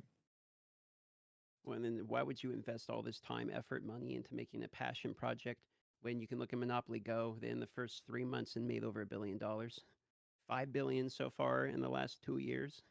Like you were saying, Pestily, like mobile games are crazy revenue generation compared to most of these other games. And like you could even see it with GGG, right? Like the new meta for these massive corporations like Tencent is to just find games that are profitable very early and then just buy them. Because it's like, why put all the investment into like making games from scratch when you're just like, oh, this studio's making this game, it's starting to get a lot of traction. Let's offer them X hundreds of millions of dollars and then we just profit off it.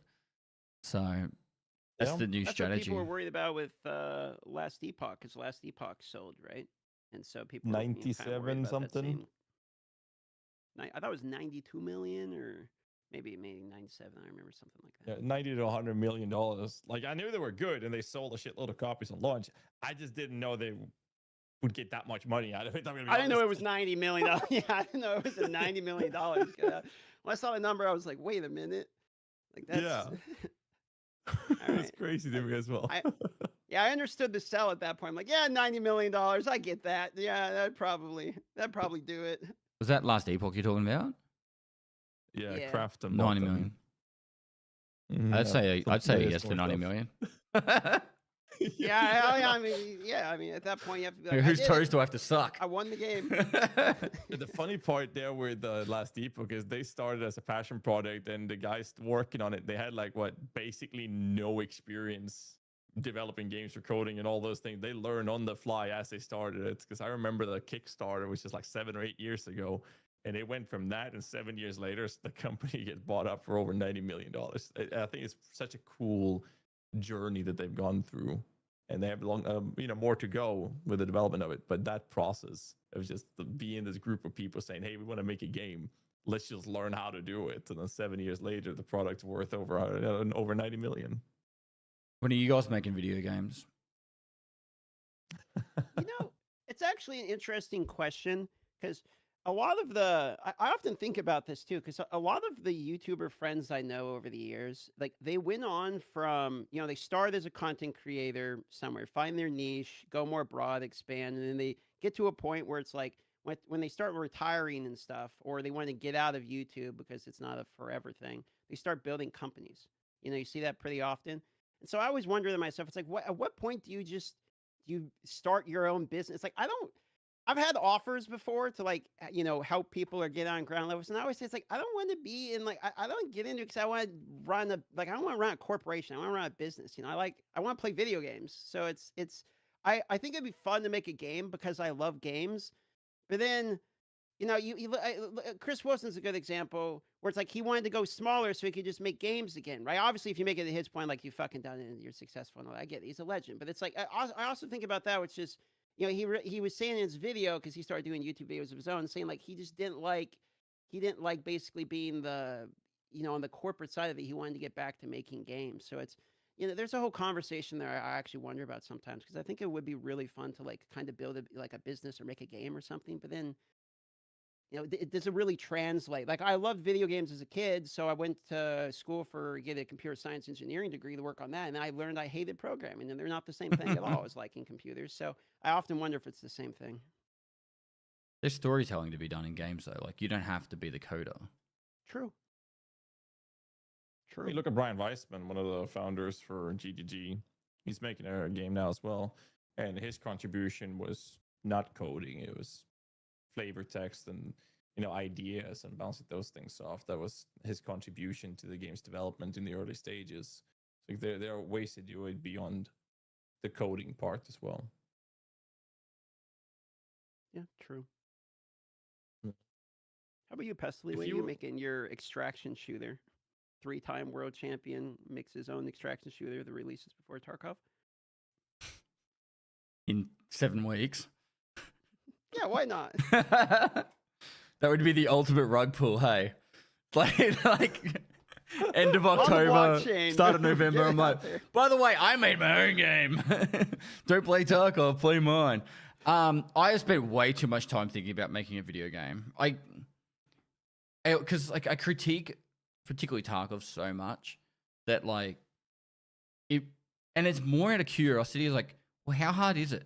I always hear that Unity's not that good, or Unreal's better, but how hard is it? And so I have put in the last probably 2 years way too much time and effort into researching making a video game.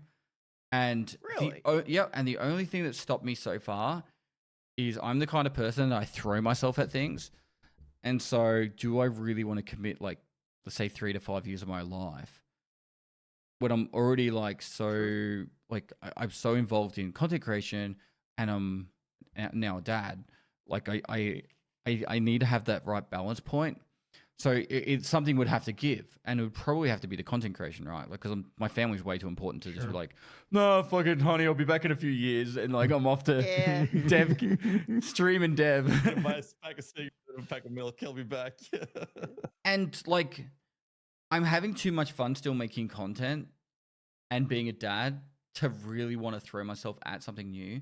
The one thing I do love about the idea of doing it is it would be opening myself up to a new creative skill. And when I was in the military, I was in the army for 8 years in the infantry. I always wanted to do creative stuff like videography or something like that. And I never had that outlet. And now that I have an outlet for it, I want to keep doing stuff in that world. And so maybe one day sooner rather than later. I haven't I promise I haven't started making a game, but it's definitely crossed my mind a lot over the last few years. I've had interviews with developers and just off stream, just to learn and get a really good understanding, because obviously I'm going to start something like that. It's a multi-million-dollar project, and and I would start small, but even a small game these days is $1 million+. Yeah. unless you're literally going to do I've everything always- yourself. I have kind of a philosophy question because you were talking about like wanting to learn new creative stuff, and I often like, I love music, but I'm dog shit at it because I haven't spent the hours to like practice piano and guitar and stuff, right? So it's a question I also struggle with myself, which is like how do you find the line between pursuing making progress in life that you should do, but pursuing experiencing life that doesn't necessarily coalesce with progress?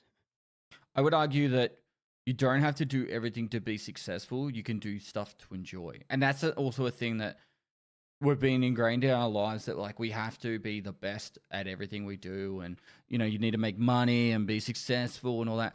Sometimes, even if you're shit at it, it's just, you can just go in and sing, right? Like I sing way more than I ever did in my life now that I have a daughter.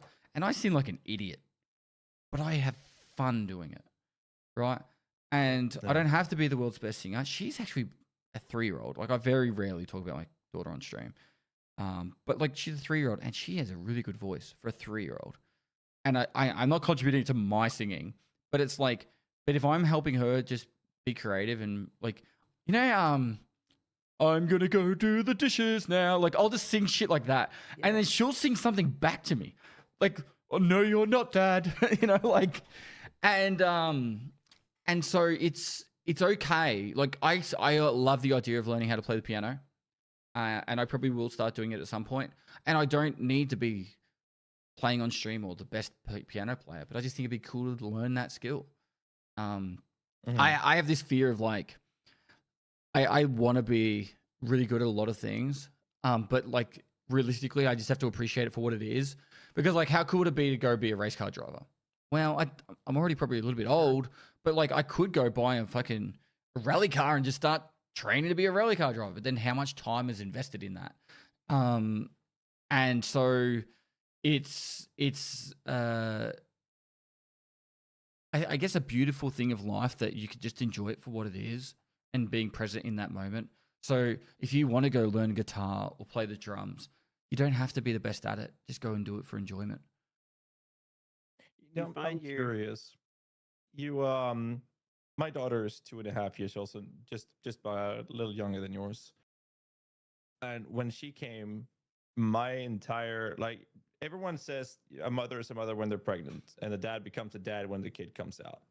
And for me, it was like my entire world just shifted out of the blue. My entire priority, my plans for the future, everything was like, fuck me. What do I do for her now? How do I fix this? And that was so crazy when you talk about time investments and stuff like that. And I definitely agree with with that part as well. Like investing, going on a project, spending 3 years doing that, devoting that. Like something has to go in the family. It cannot. They're always on top, no matter what you do, right? And I think that's pretty crazy. It's the same thing with the whole singing part. Like I recognize a lot what you're saying with how I'm behaving with my daughter as well, and it is very fun because it's that progression of that is such an insane experience, and that's why those parts will always be like the highest priority. And you can't really put a price on that. So when it comes to deciding what you want to do in life, you always have to go through a list of priorities. Like, what is the most important thing? This has to be done. Next part, no, this has to be done. This has to be done. When you get to the point where this doesn't have to be done, that's where you get to the point where you can trade that off for, well, I want to do this in life. Okay, but that slot I can move down and put this, what I want to do up there in the list instead. And I think that a structured approach to life is very important to be able to do things that you want to do by making sure that the must do is prioritized, and the things that don't have to be done can be shifted. And I think that's so hard because habits die hard, right? I know that when I'm done streaming, I'll do some guide jobs, but when I'm not doing those things, if I have free time, I'll play some games. And I don't have to play those games. I can learn to play the piano. I can shift those priorities, right? But a lot of people, they do the same thing over and over and over again, and then whoop, shit, 10 years went by. And I think that's pretty crazy. It's all about discipline. Do you guys as parents tend to find that the same level of satisfaction you would get from having a life experience, you actually get like multiple fold by watching your family now as parents go through life experiences and be able to realize like they're getting to try something for the first time, riding a bike, what have you? Like, do you get the same level of like satisfactory experience through that? Undoubtedly. Yeah, so you do, but it's a little bit different, like a self achievement to watching someone else get their achievement. It's like proud dad moment kind of thing. But like, I always felt, particularly when my daughter was very like was just born, like I'm the first person that gets to show her like Bohemian Rhapsody, or like like True. like my brother-in-law came over, and I think I had System of a Down playing, and he's like, "Dude, you're playing System of a Down to your like 2-month-old?" Like, yeah, like she's got to start young, like, but so that there is like that, and like the first time she does anything new, it's like always exciting. I think it's still, I am way more tired now that I have a kid, because like the priorities are always to like support the family first, but I think it is a balance point is important of trying to make sure you do have some sort of personal achievements, and your life doesn't just become your family, because like these are the most important years for Gazzy and I in particular with our kids, because we get to spend so much time with them. When they're teenagers, they're going to be like, fuck you, dad, I'm off to my boyfriend's house, and we're just not going to get to spend anywhere near as much time. Something about like 95% of the time you get to spend with your kids under the age of like 16. And then after they turn 16, it's like 5% of the time you ever get to spend. So, but it's also still important to make sure you're still doing stuff for yourself. And I also, it's just like nothing to do with video games anymore, but like I also make sure my wife gets to prioritize time for things that she enjoys. So she wants to go to a cooking class, or like go to a book thing, or I don't care what it is. Like, I don't even question it. Like, you want to go do that? Go do it. You want to go see a band? Go see a band. Because if otherwise you lose your identity, and your identity becomes your family, or becomes your child. Yeah. And so, I think for me, like I've done a lot of travel and hiking and climbing mountains around the world, because I want to make sure I always do those kind of things. And then when I come home, the priority is my family, of course. Yeah, you're right. I like that. Go ahead. I was just gonna say you're right. It doesn't really have anything to do with video games. I guess I ask more out of like selfish reasoning, because I want to know. Because I don't have kids. You guys do. I kind of in my younger year. I'm 34, 35, and as I get older, the more that's like I could see having a family would be better. You know what I mean? So it's like I kind of when I get the opportunity to ask, I wanted to know from people in likewise positions. So I don't think anyone should have kids, but I think it definitely changes your perspective of the world and life. But where was I going with this? I guess the point I'm trying to make is like, one, do anything in life you want to do before you have kids. Like anything, the big things, it's so much easier. Time becomes very important. Like you like I schedule out almost my minutes of my day now. But overall, do what makes you happy. Like I don't waste your time doing what other people tell you to make happy, that makes you happy or whatever.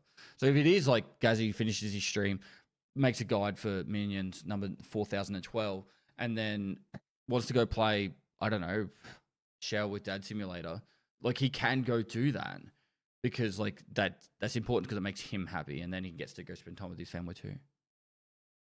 No. Now, priorities is important. I like the feeling of achieving my personal achievements when it comes to family. Like when I do this to my daughter, she starts headbanging, and to me, that's like I won the gold medal in the Olympics.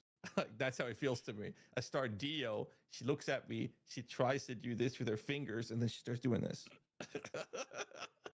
It's lovely. I love doing it. I love that part of it. But I mean, there's other aspects to it as well. But it's like you said. I mean, 10 years from now, we have about the same age, and our kids, like 13 years from now, they don't want to have to deal with us whatsoever. And we'll play so many video games at that point, mate. Path of Exile 3 will be out. Like exactly. We'll be the geriatric streamers. Yeah, but there's also the other aspect of time, right? When it comes to like gaming and all those things, and self things you want to do for yourself, gaming or not gaming doesn't matter. Like you're in a position where now that's limited. So I think that for you, Dart, you're asking, like you said, Pestily, do the things that you really want to do, especially the big things before you have a kid. It's so much easier. And then it will be easier again when the kid gets up to the later teenage years. But I mean, that's 15, 20 years from now before that kicks in. So there will be a time frame where we're kind of limited time-wise to do things. And then by 15 years from now, we're not going to be 30 anymore. I know we all felt it. 25 was a great age. Then 30 happened, and then everything every year after that, there was something that starts breaking on you. That doesn't stop. So there's that part of it. But I don't know where I was going with it. I'm just yapping at this point. This is fun. I'll change the conversation. Pestily, you go into TwitchCon by any chance?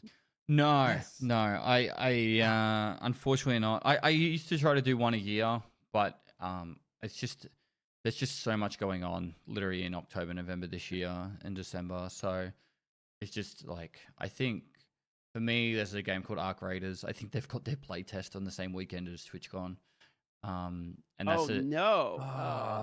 We're going to miss Raiders, dude. Me and Gazzy are going. Only the playtest at least. So you'll get the play the game when it comes out like a couple weeks later. It's like I've got Battlefield, Arc Raiders, Tarkov 1.0 all in like a 3-month period, and it's already a crazy like life period as well. Christmas coming up, all that kind of stuff, and it's just like a trip. It's just not on the board. I probably will go to EU next year, so maybe I'll do a trip up to Sweden and take my family up there or something. I can go see Gazzy or something because I love that kind of part of the world. I got room. You let me know. You bring your family. I got room. You're welcome. He's got a nice house. Welcome. Yeah, no, I got everything. From the big streamer bucks, eh? You can stay with us. No, we have like a living decorated area in our entire basement, bathroom. You just lock me in the basement. Basements don't exist in Australia, by the way. They don't exist at all. No one has a basement. Why? I think from a selling point, it's not added space. So that's just how the real estate world sees it, and they're showing people see it. So interesting. They don't have them in New Zealand either. So when I was there, they were explaining how people move houses all the time. Like they'll buy a house and just move the house to somewhere else and just drop it down. It's like, that's fucking wild. We don't do that here at all. Yeah, depending on the type of house, they can do that. Yeah, but yeah, no jokes aside. I mean, all jokes aside, if you're coming, let me know. I have room for the entire family. We'll set something up if you need to. And if you're in the vicinity, just let me know. You can stay here. I saw Hog in the chat, another content creator, and to go back on gaming and development.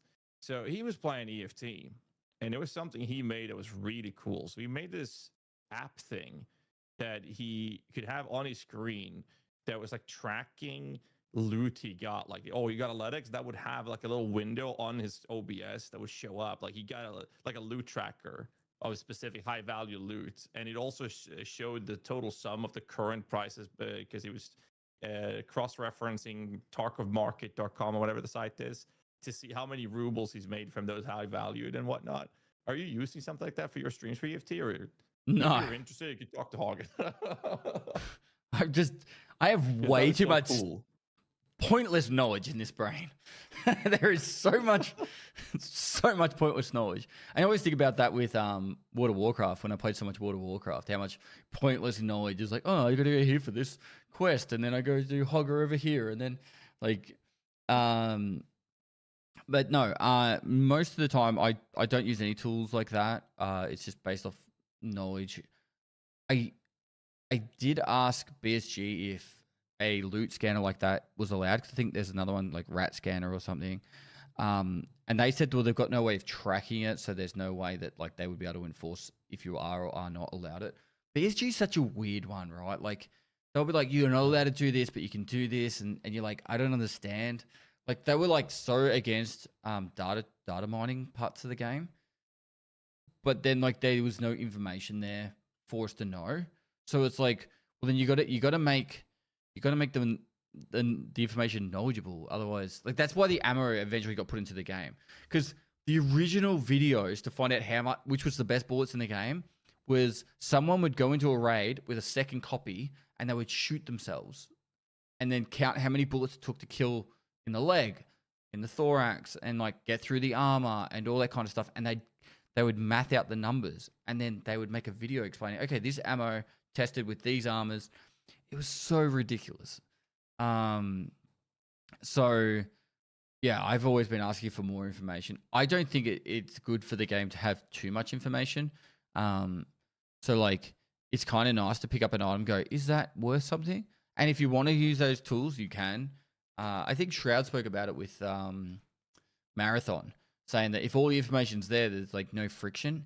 I don't completely agree with the point of like games should, you know, have sticky points that make it harder. But I think if all the information's there, it's not like you're learning stuff. It's not like it's an immersive experience. Like going and picking up an item in a world where you, like, I'm just talking from like if you were in real life in a dystopian world of like everything's gone to shit, and you pick up some rotten milk and go, is this worth something? Maybe it is. Maybe it's not. Like, it's a part of the immersion factor. Now, if you want to min max, use the tools, go crazy. But like, I actually really do like the immersion factor of just like for the longest time, you know, how at the top you can have, you know, your health showing or like your hot bars and all that. I had them all off because I just felt like it made it more immersive for the content and also, you know, like for the experience. I We're talking say about PoE. He's talking about EFT. EFT is Like- with the health bars. Yeah, at the top. Yeah, so you can have it show, it always shows your... Okay, no, sorry, because I was thinking health bars in PoE when you said that. I was like, wait, hold up. You mean into the UI or the HUD? Sorry, now I got you. I agree with that, dude. Because one of the first things that happened when I was in there is everyone in the chat was like trying to tell me all the settings to get, and they wanted me to turn all of the settings down. So basically, like fucking Fortnite. And I'm like, I'm not doing that. Like, I'm not gonna play this game and then like oversaturate everything, have all the graphics down to minimum just so I can see them. You're like, why would I even play? It seems dumb. I do that not because of like, I do it pure from a performance factor. You will win more fights if you have more FPS, and you play Streets of Tarkov. Yeah. And the FPS, like, even on my computer, I barely get 100 FPS. And it's so bad. And if you're trying to snipe someone, by the way their scoping works, it's actually literally a picture-in-picture. So the way they've coded it, it's like, imagine having one render of the game, and then on top of that, you're putting a second render for the scope. So then you go from like 100 FPS, and you'll lose about 30 FPS by zooming in on a scope. So if it's a magnified scope. And that's why like your FPS tanks so much. So if you're on like 60 FPS and then you ADS with like a 4x, you're going to go down to like 40 FPS, maybe even lower. And then you try and track someone's head like that in a first-person shooter. It's just, yeah. You know, the Happy 18 months. Pest can't wait for 1.0. Finished your hardcore playthrough for this wipe. Are you doing another playthrough before wipe? Needs something to watch. Yeah, it was for us, I think. Fair enough. No, so Arc Raiders coming up in October. You're excited for that one, yeah? I'm less excited than the majority of my like colleagues in the industry, I would say. I think the game, this is my personal opinion, I think the PvP in the game is pretty mid, but I think the PvE in the game is exceptional. I played the game for probably about 12 to 20 hours, somewhere in that bracket. And I was like, yeah, I get it. It's fun. But I was like, I can definitely see metas happening very quickly, knowing run to this spot and you just peek out and shoot people as they come out because you can see them. I can see all that kind of happening. But then when I started watching people like Shroud, or there was like I know a guy named Spud Hunter, is another Australian. They were like, Spuddy jumped up on top of a drone. Like he shot out the drone, jumped up on top of it, and it was trying to get him off. And he's flying through the air while shooting a player and killing a player. It was the coolest shit I'd seen in a long time. And then watching, I think, Sakura and Shroud and some other guys that were like killing the queens and all that kind of stuff. And I'm just thinking like, wow, that is cool. Like an immersive world where you're like, the AI is like the PvE is like really, really smart, but not in a like a aimbody way, as in like a intuitive, like natural real world way. That is where it thrived. And my only hope is they don't just go through like, we're going to do wipes and seasons or anything like that. I hope they go through the Helldivers 2 path, where it's like a real world, constantly evolving. Certain areas are being overrun and more difficult. There's way more guys to kill, because then that way I can log in on any day and it could be a different world. Instead of being like, all right, I've played it for like 3 weeks now, I'm going to wait till the next league in 3 months or 4 months or whatever. I want it to be like a constantly evolving world where I could play it any day of the week and it could be completely different. Or it could be the same. It doesn't have to be daily. Like they could do it changes every week or two. That's that reminds me. I had a discussion with Shroud about procedurally generated areas in loot and shooter games. So I gave the example of EFT because I know we both played it, and the only place I know by heart nowadays is the resort in Shoreline. That's where I spent most of my hours many years ago, and I know how the debris and how the covers look. Like in East Wing, you go. I know exactly every floor in East Wing, exactly how it looks, where I need to aim, where there's little trash bags in the way. I can't shoot that. Like I know exactly how it looks by the pixel. And my suggestion in the discussion I had with him was, what if the landscape was the same, but every one of these hotspot zones would have like 20, 30, 40, 50 different kind of zones. So you load into a game, you go to resort. 222 is not unlockable anymore because now there's some debris in the way, and there's like a shooting cover in the middle of the hallway and on the second floor. Now there's a hole in the floor from third floor East Wing down to second wing, like just random stuff like that. Because no matter how experienced you are with the game, you would have to see that to know, okay, this is how the layout is. So even the more experienced players would now have this immersive approach of, I don't know what's around the corner here. It's new to me. Because what I experience a lot with specifically EFT, and that's why I was hoping for Arc Raiders and all of these new games coming out, that the problem for those type of games is that they are the best, in my perspective, on the first couple of weeks, because there's so many new players. Everyone's kind of on this equal playing field. Discovering everything. And then and I had the same problem with Sea of Thieves for that matter as well. The first couple months was fantastic. I tried playing it a couple years ago, and there was this one dude on a little shitty rowboat or something. I don't know what he was driving, and he just took us out. We never landed a single hit on this guy. And he just took us out because they're so good at the game, right? And it's just there's no competition. It's the same thing in EFT, for example. Like what I experienced with a hardcore wipe. Like I got to the point where now there's just the blasters, the guy that's veterans are playing, and I can't compete with their skill level. They are way better than me. But if you get to a point where they can't know everything in these areas by having procedurally generated obstacles and whatnot. They don't have to change the entire landscape. Now there's a hill there, now there's not a hill. But having at least the hotspots be procedurally generated, I thought that was such a cool idea. So I ran that with him, and he didn't like it because, what was his answer? He said something along the lines of there being less incentive to learning them or something like that, along those lines. I'll have to look up the exact answer he gave me, but he wasn't a fan of it. I just wanted to hear your thoughts on that.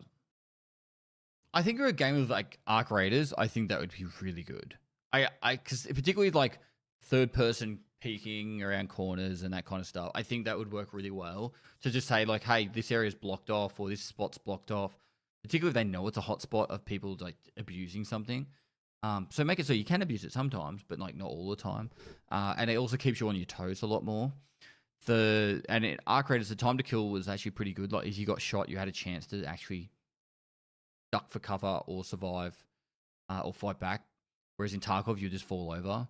I think overall, it's a good idea.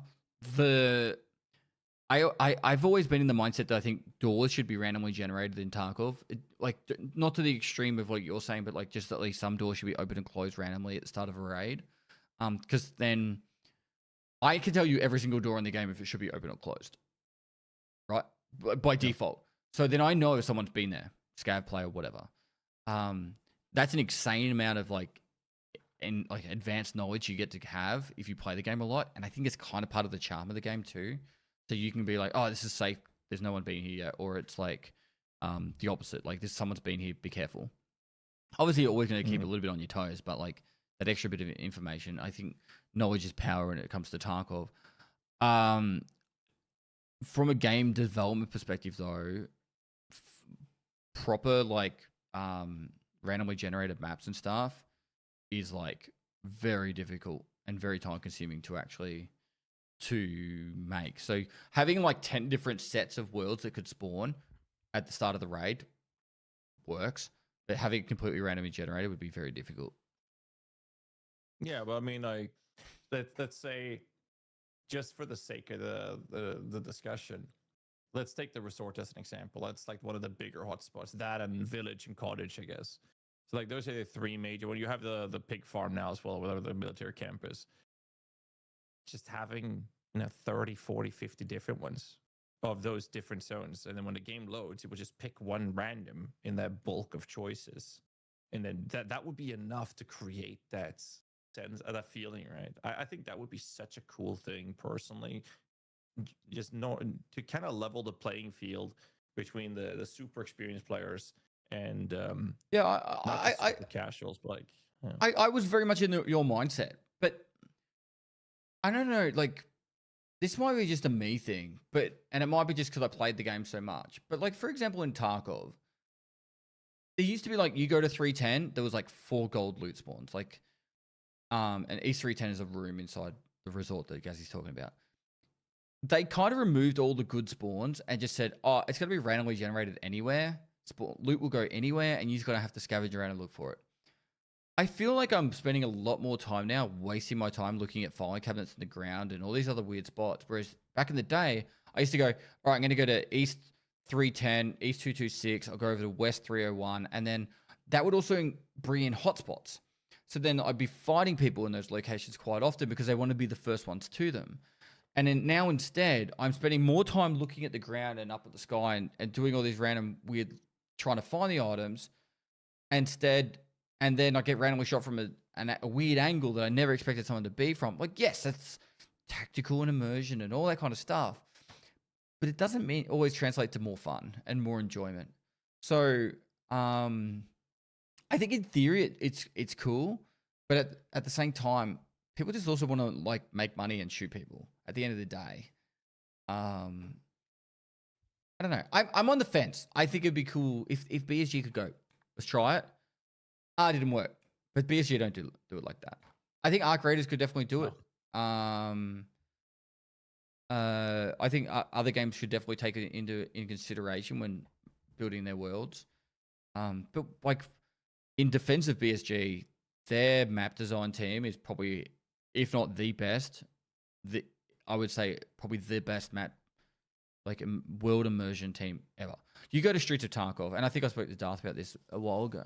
Like, there is certain areas in that map that is just like really cool. Like, there is a desk in a room that is literally a 1-to-1 replica of the actual BSG studio. His desk. The map developer was like, I'm putting my desk into that, and he had his coffee mug, everything exactly the same. He posted it like a year after Streets came out and showed it. And then there's like in the school, there's a PE teacher's office, and it's got on the other side of the wall is like the girls' change room and a mirror, and there's a little peephole. And next to that peephole is a chair, and on that chair is a roll of toilet paper, and then on the wall is like a white substance. You know, like there's like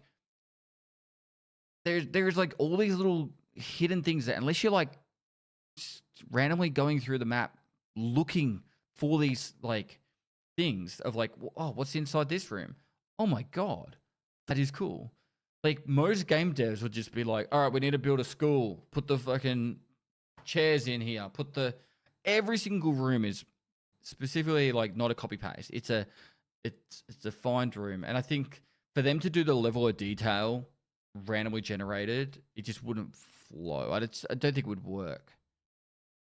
I'm thinking more about like just obstacles and whatnot, like like garbage bags on the ground and debris and. But like I remember when you were coaching me through Streets, because I never played it properly before, so you showed me around there and you showed me we did that OnlyFans recording video in the dildo room with the camera. It was beautiful. Yeah. That's up on 2 million views, by the way, sir. Wow. Cashing in. Yeah, so invoice me later. I'll give my 4%. So, I mean, I just think that was Hey, I did the heavy lifting, okay? I was the one on the bed. No, it's really fun because like those things were crazy when you showed me like the PT's room and that shit was cool, like really cool. It adds to like more of a humor fun factor to a very dark and unforgiving setting that the game is in. I like that idea. But like, when I'm talking about procedural generated stuff, it doesn't have to be procedural, but I just want some randomness in it to level the playing field a little bit. Because like I did a factory when I was trying to get headshots with a sniper or whatever I did. A Bolty, that's what it was. And I was like, okay, I spawned at the truck. I went to the left. I checked the forklift, and I went to the left. Ain't waiting for a guy. I got that dude, and I was like, okay, I hear someone outside. And then that dude opens the door, and the only thing I see is the guy sprinting and jumping. I see his feet for like a half a second, and then he's sprinting back and forth, just peeking me, and he's talking to me. And all I've seen is this tank of a unit with an Alton helmet, and I'm there with shit down and a bolt. I'm like, oh, I guess I'm just dead here. It's just that gameplay of just someone doing that compared to the skill level that I'm at just felt discouraging. Yeah, because I just saw him flying by. That's where a lot of people just prefer to watch than to play. And that I'm dead. Yeah. So like, all right, I'm done. I'm not going to go sit through another loading screen. I'm going to put Pestily up on another monitor, and then I'm going to go play my Path of Exile. Like that's literally how people do it. Or they'll play RuneScape or World of Warcraft. Like the amount of people play. So everyone who's played Tarkov lately, like no, it's like I'm balls deep in RuneScape right now. Yeah, I think Perfect World, it would be cool. It would be cool. To answer your question. You said RuneScape. You don't play RuneScape. Never played RuneScape. Never played Minecraft. I'm actually saving Minecraft for when my daughter's old enough. I'm going to play it for the first time with her. Not as a content thing. Good idea. I want to play it like. Good idea. I want to discover it with her because I think it'll be cool. Like I'll be like, oh, that's well. I've never played Minecraft either. Yeah, because you can do it on console. I'm pretty sure. Idea. Huh? Oh, sure. It'll be a couple of years from now. Tibia? It's Tibia. It's same thing as RuneScape. They came out about the same time, like 6 months difference. They're old MMO games. Depending on where you are in the world, you either play RuneScape or you play Tibia. And okay, no, Sweden, I did play Poland, Germany, and South America is Tibia. So I don't know how it is in Australia. No, I was very big on World of Warcraft. Like when I say very big, I played World of Warcraft a lot. Yeah, I don't know how many. Like one of my characters had maybe 400 game days. It was a lot, too much. Stopped around Mr. Pandaria, and then after that, I played mostly EVE Online and Path of Exile. Obviously, a bit of Diablo 3 before that, and then yeah, PUBG to Tarkov. Was pretty much my game progression. Is there any chance that when you were doing MMOs, you played Star Wars Galaxies? Like the old ones? Yeah, like the Star Wars Galaxies before it did its new game update. Oh, they did the evolution of combat. Probably. Is that the one where you actually like had a lightsaber and you'd actually be able to deflect like lasers coming at you? And you're thinking of Jedi Academy most. I mean, it could be a Jedi in this game, but like it was extremely rare. I was just wondering because Star Wars Galaxies, in my opinion, is my like actual favorite MMO of all time. And every now and then you hear a guy who plays like classic WoW and stuff, and they're kind of around like the same area. Like WoW kind of killed off a lot of these other MMOs because of how big it was. And basically, Star Wars Galaxies tried to become a dog shit version of WoW at some point, like most of the other MMOs did. They all kind of ripped off WoW. But now that one was a very, very, very good MMO. I kind of wish they would come back with that one in an update. No, I didn't play that one. The only space game that I played before EVE Online was, do you guys remember a game called Freelancer? It was kind of like single player,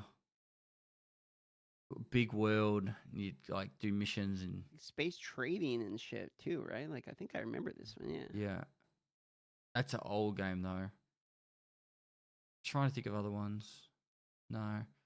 I played a little bit of Guild Wars. Didn't really like it that much. See, I actually Guild Wars 1? Yeah. So I kind of think of you know how World of Warcraft kind of got the whole like chokehold on the MMORPG like genre. Yeah. I kind of feel like Tarkov has that too, to the point where like all these other games are trying to break into it, but like they just can't be Tarkov. Why would you play something if it's just like Tarkov but not Tarkov. Yep. And like obviously Final Fantasy 14 came out eventually and stuff, but I just don't think there's enough players in the world interested in extractor shooters to play other game as well as Tarkov, and I think they got their fix from Tarkov. Like I got my fix from World of Warcraft. I don't need to play another MMORPG.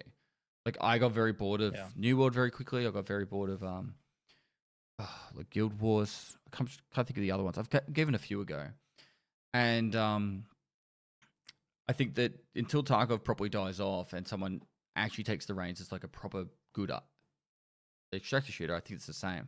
I kind of feel like the cool thing about, at least in the past, Path of Exile and Diablo, they kind of had the offset seasons, and it was kind of cool. Whichever one you could jump from like game to game, and it's not as like you can't just be one or the other. But I kind of feel like now, me personally, I have no interest in Diablo. It's too casual in my mind compared to Path of Exile. That's just kind of where I am with ARPGs too. I feel the same way you were explaining about WoW, but with ARPGs, it's like, why would I play another RPG if I can just play PoE? I mean, I'll try Last Epoch on their launches, but like, it's like I'm not playing Diablo, and unless it's a new ARPG coming out, I just want to try it out and see if it's good. Now we're on 2-month leagues, so you play, you get a good 4 weeks out of each league of each game. So maybe you have a little bit of time for variety to go play whatever. Like I'm gonna play Mega Bonk later today because that game's just like fucking fire. But you get a little bit of time between it, but then you're right back to PoE 1, and then you get whiplash into PoE 2, and then back to PoE 1. So you kind of get, I mean, it's perma PoE at this point. The only competition they're able to do is themselves. Have you guys played Peak? Ongoing joke. It's a good team building exercise. I have to do a playthrough because it was one of my subathon sub goals was to do a playthrough of that. So I have to do a playthrough of Peak. So every single day it's a randomly generated world. So it's not the same as the day before. So at the same time every day they generate a new world. Yep. So every day it's different. Unless I've got the game wrong. Peak's the one where you climb the mountain and you go up to the next level and you go up to the next level, and you do it with your friends. So yeah, definitely recommend. You guys together should do that. It will be hilarious. It's actually quite funny. And some days are really hard. Is it 4? Is it only 2, or how many people can you have? 4. Sometimes more isn't better. Sometimes like there's a weak link that slows you down. So the Clutch Core event, we can't have Pestily because you're way too far away from us. I'm sorry. But we have me, Rax, and you, DM. Maybe we should have some team bonding in Peak before we practice Clutch Core. Okay, so let's talk about this Clutch Core thing. So I was really hyped for this event, and then I get his name wrong every time. Gormus. I was watching him do it with his mates in like 3 hours. What? He did in like 3 hours and 20 minutes, bro. And then, like, I'm like, I want to do it just still for fun, and I want to just learn from the guys I'm going to be playing with. But like, they used giving away tactics here, which they showed it anyway. But they had their caster. Like there's one could be a ranger, one could be a warrior, and one could be a caster. All they did was parry the whole time, because it's like you parry someone, they take 50% more damage. And I'm like, I can only play Witch. Like there is nothing else I could play. And by the way, he's exceptionally brilliant at this game. Like, there's no shade on him. Fucking A. Like I've watched every one of the speed runs that they had the competitions for. I had him up on another monitor while I was playing Tarkov. They're like, hey, Chat, he's doing pretty good at the moment. So there's no shade on him. I love it. But it's like, it's a bit disheartening when it's like, I actually thought like the strategy would have been something more along the lines that everyone just does DPS. And they literally had one guy, the caster, just have a shield and was parrying for the extra 50% damage to the target.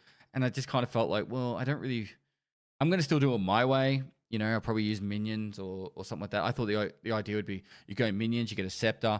Everyone can quickly check the trader to see if there's plus minion skills. So, you could probably get +2, maybe even a +3 minions quite easily whilst playing through. And then the scepter would increase the damage of your teammates too. So I thought that would be a cool concept. But, hey, you never know. He might wipe out with his mates. They might die and then, GG's. Yeah, I mean, it's just you just got to play it for fun because no matter what, like the whole chat's just gonna be, because it's gonna be over by the time you're in like Act 2. It's like, you're gonna be like playing the game, and then it's over, like someone already won.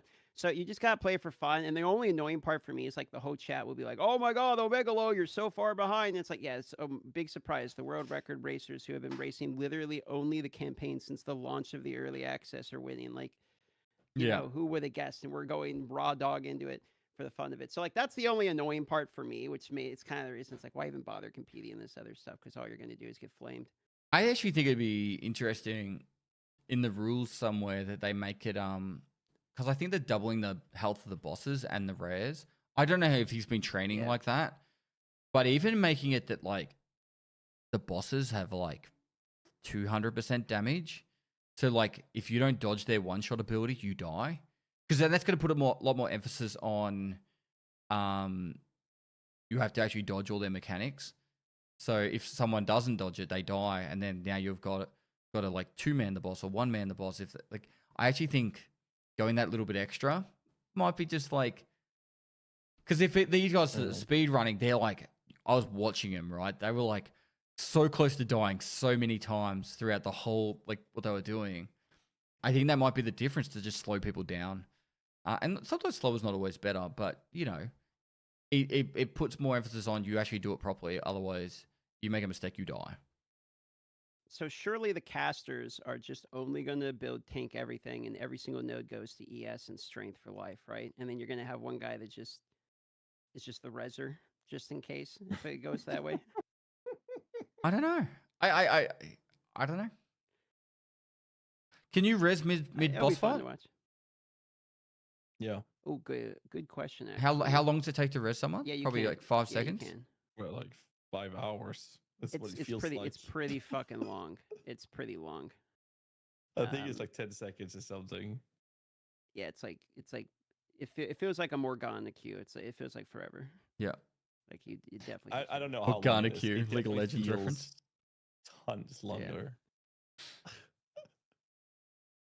I do remember our Geonor fights. But I completely agree. Going back to the point, I completely agree. I'm going to do it for fun.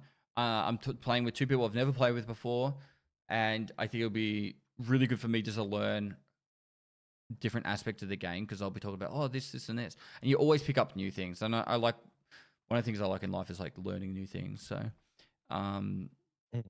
yeah, I think it'd be cool. I think it's gonna be a fun event. It's gonna be probably more fun to watch than to play, because I'll be just like stressed out of my mind and I'm going to let these other people down. But yeah, fair enough. Should you want to wrap it, guys? We've been going 2 hours. How long do you want to go? I'm sure we should probably get you out of podcast jail at some point here. Yeah, that doesn't matter to me. It's up to you, Pestily. You want to yap? I'm easy. Longer, or you got questions? You can ask me whatever you want. You can rapid fire. I'm here as long as you need. All right. Well, I tell you, something I did want to hear about that we didn't really get talking about. We talked about Tarkov. I want to hear the story about you being the world champion 3x. So the very first proper major tournament put together was ran by he who shall not be named, that wears a red armor and glasses. He put a tournament together. I won that one. It was called the Code Red tournament, and that was invite only. There was about a dozen people, and I just did one simple strategy that seemed to work really well. Then the next major tournament thing that I went to, so that was the very first like competitive thing anyone had really tried to put together for Tarkov. The second one was Twitch Rivals. They put on the very first Twitch Rivals. I was living in Europe at the time, in the Netherlands. We won that one. I literally put the team together like last minute, just a bunch of misfits, and it was fun. It was a lot of fun. It came pretty close to the wire, where we won that one, and then I was in the EU bracket for that one, and then I came back to Australia, and I was in the NA Twitch Rivals, the following one, where I played against all the NA people. And we clean sweeped that one as well. With I had two Australians with me, and that literally came down to like less than a minute left on the clock, and they had to find we had to find a relay. It was like 3 minutes left on the clock, and we found a relay, and it completed all the challenges, and we won that one as well. So that's how I 3-time undefeated world champion. You know, obviously they're not world events, but like I kind of call it as like world champion. It's fun. And then yeah, I've actually like had a very good track record of doing competitive stuff and winning, which I don't know if it's luck or just I the way I actually used to be very competitive back in Half-Life days. I was probably top 10 in Australia. I was definitely top 10, but somewhere in the top 10 in Australia for Half-Life. And I used to be very competitive. And then as I got older, I used to see the nasty side of me come out with competitive gaming. So now I don't really play competitively anything at all. I barely even do ranked anymore because I get very frustrated. Not at other people, but mostly myself. And the anger comes out and it flows. So what I do is I try to avoid competitive stuff. But when I do those competitions, I lock in. And I like first 48 hours this league, I was locked in. Like, I was like, I want to see if I can get top 10. I was never aiming for top 1. Like, I was like, if I can get top 10, I'd be proud of my efforts. Like, I've been learning this game over the last few seasons, and so yeah, I locked in for that. Yeah. Which is impressive for a very popular league too. Like, it's a popular league, so you know. Yeah, but everyone kept making all these excuses, like, oh, all the best players are playing trade, all the best players are playing softcore, and I'm just like, well, the ways I play against, you know. Yeah, it's funny that you mentioned the whole competitive stuff. Like, before I started with the whole stream, I played for a team in Dota 2. We played in the A series. We were in the top 10 teams in the A series. It's like an amateur league, basically, before the pro scene. But I got paid to play, so I guess it's professional. And I always played Dota all the time. And it came to the point where when I was done with that and I stopped the playing for team and I played ranked and whatnot, I cannot play it with friends. It just doesn't work. It frustrates the fuck out of me when I see, like, I play support, they miss a last hit. I just wasted, I just wasted one of my region items to secure you getting that last hit, and you missed it. That pisses me off so much. I can't play it with friends. It just doesn't work anymore. So I know exactly what you're saying. So like, Age of Empires 2, I love playing that off stream. That's probably the number one game I play off stream. I probably sit on average around the 1200 to 1300 elo, which is like top 1000 for 1v1. I talk to Hera, who's the best in the world by far, if not of all time. And I was talking to him. I go, I'm pretty sure I could get, in 2000 plus elo. Like, I reckon I can get in the top 50 to 100 in the world. But if I do, then I can't play for fun anymore. And I play a lot of the time with, like, I don't know if you guys know him, but Wellen, a big Rust YouTuber, Kira, like a lot of the Rust guys, really.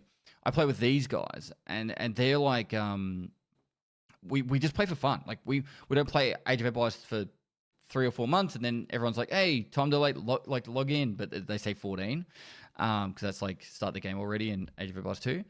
And so then we play a game together, and like we have a bit of fun. And if I was to like lock in and try and grind to that elo of like the top 100 in the world, which I honestly think I could do, because like I get obsessive with like learning stuff like that.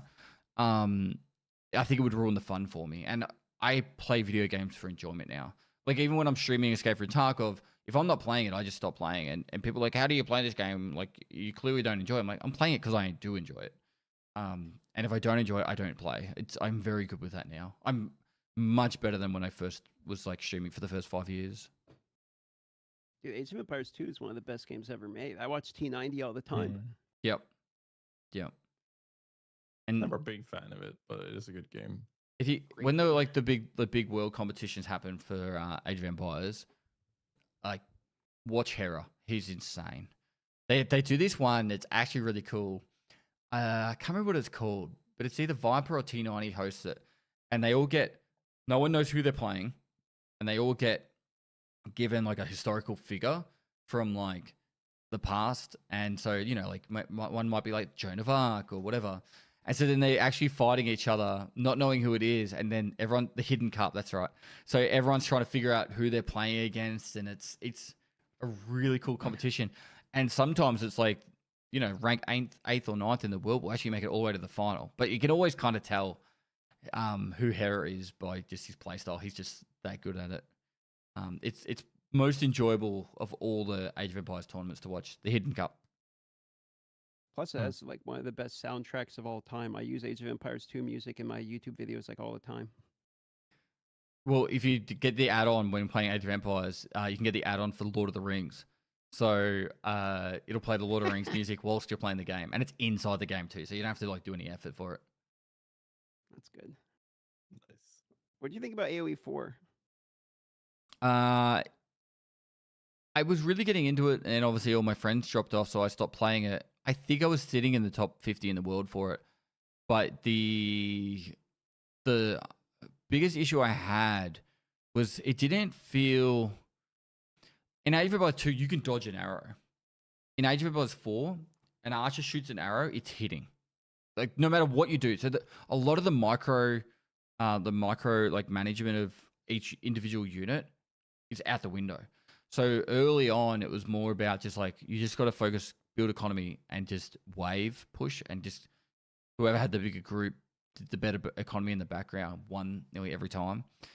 Whereas like you could see some massive turnarounds in Age of Empires 2 where someone does a mangonel throw that just like, or mangonel throw that like completely obliterates a ball of archers that you just, that turns the whole tide of the game.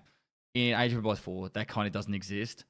And so it's, unfortunately, it just didn't hit the mark. I don't think RTS games are there I don't think anyone can really make an RTS game now that's going to rival Age of Empires 2. It's still the #1 game. Yeah. Yeah, I mean, I think it was probably arguably the best RTS ever made. But for me, it was like OG Command and Conquer, like before Red Alert, OG Command and Conquer. I fucking loved that. Yeah. Nothing really beat that for me. And then like StarCraft had like so many cool like add-ons and stuff where you could like tower defense games came from StarCraft, right? This is my biggest peeve in video games these days. They don't add modding. Like imagine if PoE had like some moddable, like you could put overlays on in PoE or something. Like if modding was in video games, we would see such like a revolution of just cool shit come from it. Half-Life had Counter-Strike, Day of Defeat, Team Fortress, like Warcraft 3. Warcraft 3 made Dota. You know what they did though? Warcraft 3 Reforged, they added a part of the agreement to play the game is that if you make mods to it, they own the game. That killed it. Ugh. So Yeah, I actually still to this day play Warcraft 3 together with Pox. He got me in on this RPG map that we're completely hooked in. I'm not addicted at all. But you guys play that shit all day long, every day. Every time I open up my Discord, it says like Ghazzzy's in the voice, and I look and you guys are in the fucking Discord, like just no lifing the shit out of this ancient ass Warcraft. Yep. Okay, in my defense, we played this map 7 years ago, and with some friends, and we didn't have enough people, or the comp needed to beat like even getting into the mid game of it, and it pissed me off so much. And then Pox showed me that map that said we should play this. And it just reminded me how pissed off I was for not beating it. So now we're on this dedicated spree of saying we're beating this game. It's probably going to take us the rest of the year. We might not finish it till sometime next year. But we're doing it. So we're all super dedicated. But like when it comes to RTS games, like I played a lot of StarCraft. Because I was a big, like many people were back then, a big Blizzard fanboy. Like I played WoW, I played Dota 1, Warcraft 3, and then I played StarCraft. So that was like my games. I didn't go out and play Age of Empires that much. It was like, but I got my Blizzard toys here. So I came back to StarCraft, and I thought I was good at StarCraft. I got into the Diamond League, and then you get into the next part, you get an invite for that. And then one day I met this individual. I know some people in chat might know who Scarlet is. So I played against Scarlet, and I just realized how fucking bad I was. Such a big difference. I was completely destroyed. I've never been so humiliated in my entire life. So I stopped playing. That is my RTS experience. Yeah. It's RTS games, you actually like elo is very real. So like what I mean is like it's like when you play chess. If you play someone who's like a better chess player, they will win nearly every time. Like you have to get extremely lucky, and I feel like RTS games is like a more advanced way of chess, like more three-dimensional chess, if it makes sense. And so like if someone is like even just like 10% better, they're probably going to win every game against you, and it's only 10%. I love it. Actually, RTS games get me excited. I don't know why, but unfortunately, I just don't think anything's going to ever beat Age of Empires 2. Why would you? It's the GOAT. Did you ever play Homeworld? Let me Google it. It sounds really familiar. It was like a space RTS game where you had a mothership. It kind of was like Eve, but like an RTS game a little bit. Did you fly down to the planet or something? Not really. No, I don't think I did. That was a classic one. They released a mobile game, so I was like, oh, I wonder what it's like. I downloaded it, and of course, it was just like a base building like piece of garbage. But Homeworld was it's kind of more of a niche one. But that game was like pretty banging. I missed that one. I kind of wish they make more space games. I feel like they don't really make good space games anymore, and all of the space games that they do make are kind of like procedurally generated, just fly around, see the same planet 50 million times type of games. What was that AAA space game that was so terrible? The one that came out like through Bethesda? Starfield. There you go. Starfield. Oh my god. Apparently, No Man's Sky has actually become good now. Starfield is the first game in, I don't know, 6-7 years that I've refunded. Because normally I buy a game, like I'll play it way past the point and like, okay, but you know what? It's whatever. Starfield was so bad, it made me like, I don't want to give them my money. I'm refunding this shit. It was so bad. And I refunded it after finishing it. So I finished the game and then I got the refund. Yeah, it wasn't good. I got baited into buying their extremely expensive, like $300 collector edition because I'm super into space games. I'm like, all right, I'm going to well out on this one. I never buy these collector's edition, but I did. And then the game ended up being like a solid 3 out of 10 or something. I think I gave it like maybe like a 6 out of 10 because like there was some stuff that was kind of cool, but the game itself, yeah, not one of the better purchases for sure. Yeah, it goes back to our conversation earlier about game development. I just think some games are just undercooked, and they just get pressure from the shareholders to start making money. Released too early. Yeah, because like Fallout 76 now is meant to be an exceptionally good game, but like. Yeah, really? True. Like I played that on release and I fucking hate it. It's the biggest disappointment I've had in a long time for a video game. True. And then okay, so yeah, I had I tried it again recently because I had heard this and I had like a weird experience. I logged in and one of the first things I did, I probably didn't give enough time. I'm fully aware of this, but I logged in and I went down the road here. You make your character level 20 or whatever automatically just to be able to like play the game. And I walk down, and the first like event I see is like a rat killing event thing. So I go there, like kill a bunch of rats, and I look around, and there's like level 200, 300. Like these people have just like only thing they've been doing is playing this game, and they're doing the same event that I have like 5 seconds into the game and doing. And I immediately quit the game because I'm like if I'm doing the same, like these guys that obviously have no life the game are doing the exact same thing. They're like I'm just now starting. Like why would I? Maybe why would I continue? Maybe you didn't give it enough time. I maybe that's just part of the like. There's like a cycle of events that are like happening, and then that's the next thing to do in the game, and you can get to experience it at the start or the end, depending on where you're at. I mean, maybe I guess in those types of games, if I'm going to do the same thing like 1,000 hours later, I probably am not going to play the game. But don't play World of Warcraft then. Well, an MMO's different. Some boars in the woods. I'll cut the same tree for 500 hours in RuneScape, but But going back to my point, though, with modding, like the games that have come from modding, and like like DayZ, for example. No one would be playing DayZ at all if there wasn't moddable, like modding. Armor is another great example. I just think, I hope moving forward in the future we get to see more video games that have modding, because it just goes into this like world of like creativity of like a dev studio might have 1,000 people that can think of a cool idea for a game. The world has millions of people that are interested in that video game that could have a cool idea. And it only takes one cool idea to have, you know, a whole new, like, Counter-Strike. You know, the next Counter-Strike could come from a mod. I feel like Blizzard has done a bit of damage to that scene by setting the precedent of like trying to, weren't they actually doing like they're doing litigation against people that are able to make mods in their game now? Isn't that the whole thing that happened with the Warcraft remaster, where it's just the fundamental about the IP design from the mods? Like that's not a good precedent to have in the industry.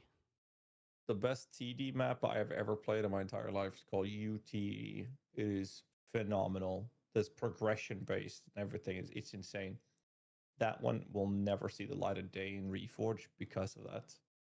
And there are some new ones, because like since I'm actively playing Warcraft 3 now, every time I go into a lobby or the game lobbies, you see that to this day there's so many lobbies up.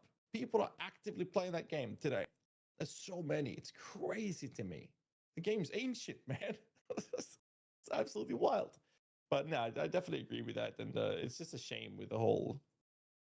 Like, I understand their take on it as well. They don't want to see, you know, $1 billion idea like made from their stuff, and they don't get a piece of the cake kind of approach. But at the same time, if you're selling copies, you're selling copies. It keeps a community alive. Yeah. I guarantee there's still people every day right now buying DayZ. If it was up to the main devs to do it, there's no way they'd sell as many copies. And they're not getting a piece of the pie of all the mods for DayZ, but yeah. You know, I've never played DayZ. It's fun. It's fun. It's a lot of running around. If you're into RP, it's really good. I'm not the best at RP, so I avoid it. The concept of these companies like trying to, I guess they're not just starting to, they actually are trying to copyright effectively whole ideas of a genre is just, that seems like that's going to be the in-game death of like actually creatively gaming. Some company gets like bullshit copyrights about like entire concepts that are just fundamental concepts of a game because some people don't understand gaming, so they just gets fucking passed, and now this bullshit company is just going to sit in on an idea. We already have companies like buying other smaller companies just to kill games, so that way they don't have them in competition. So now it's like you could buy a game that owns a copyright because they got a copyright on something, exactly. Or, you know, not just Nintendo does this. Well, I think Hi-Res is an example of this, where they buy Power, sure, but they buy a game that owns the copyright something just to kill the copyright too, like from another company. And so that's just kind of, that's what I'm worried about in the next like 10 to 20 years, basically, when it comes to gaming. No. I don't know how Nintendo got the patent through. It's just wild to me. A lot of legal stuff, particularly in the copyright world, comes down to who has the more money. Oh, yeah. It's just the world we live in, right? Yeah. Pay to win. Life is pay to win. Sorry, chat, but it's so is.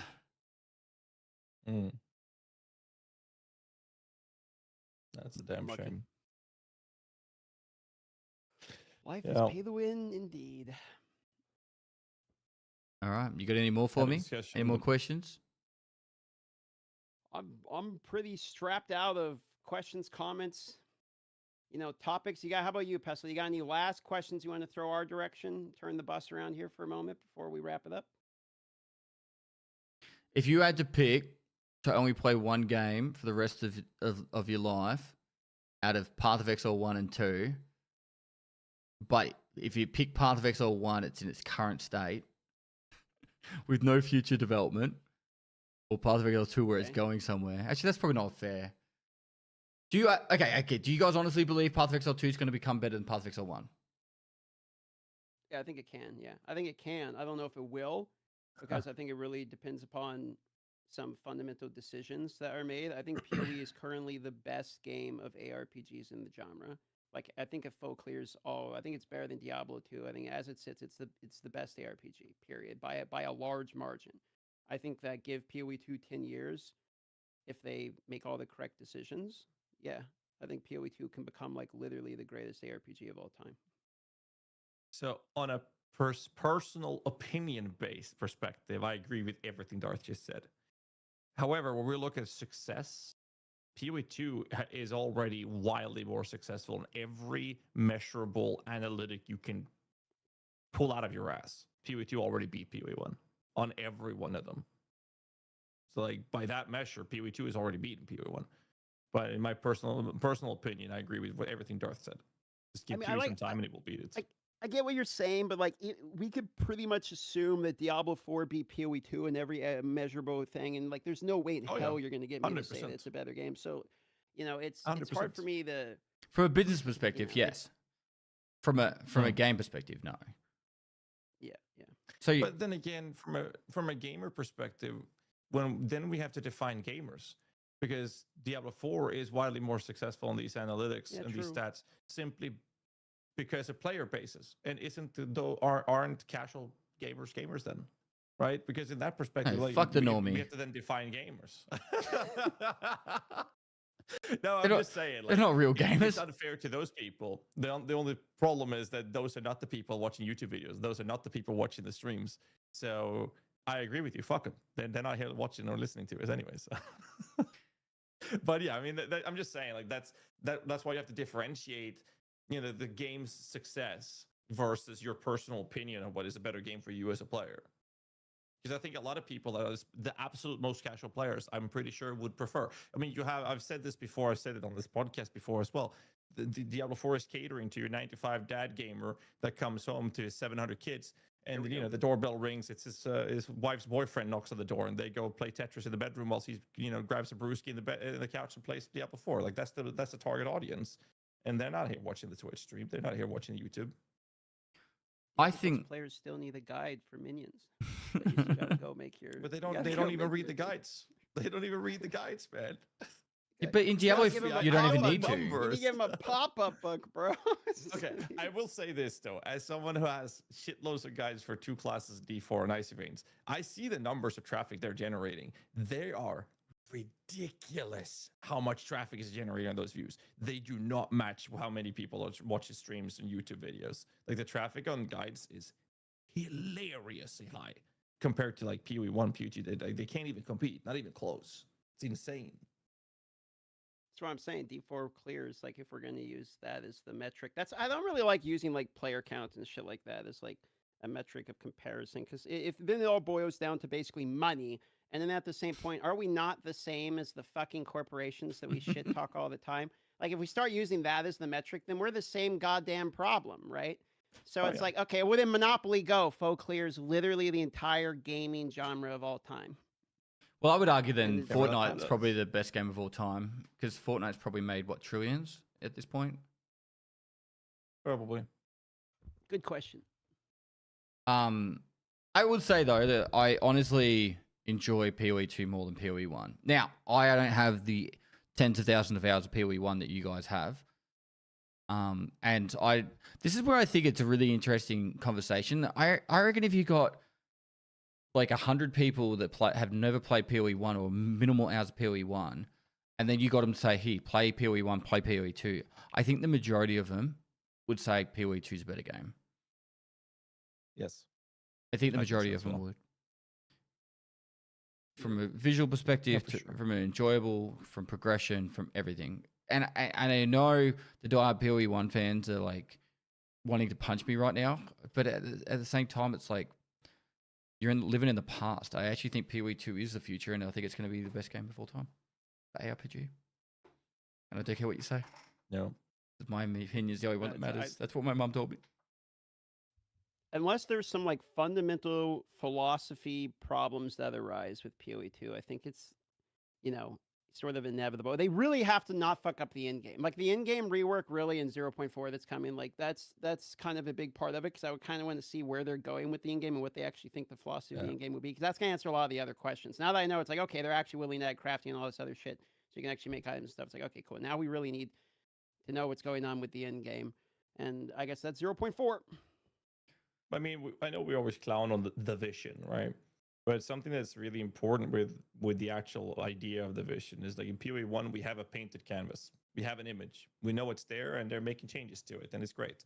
In PoE 2, we started off in the early access with a blank canvas, and there were like a couple of brush strokes in it. We have no idea where they were going.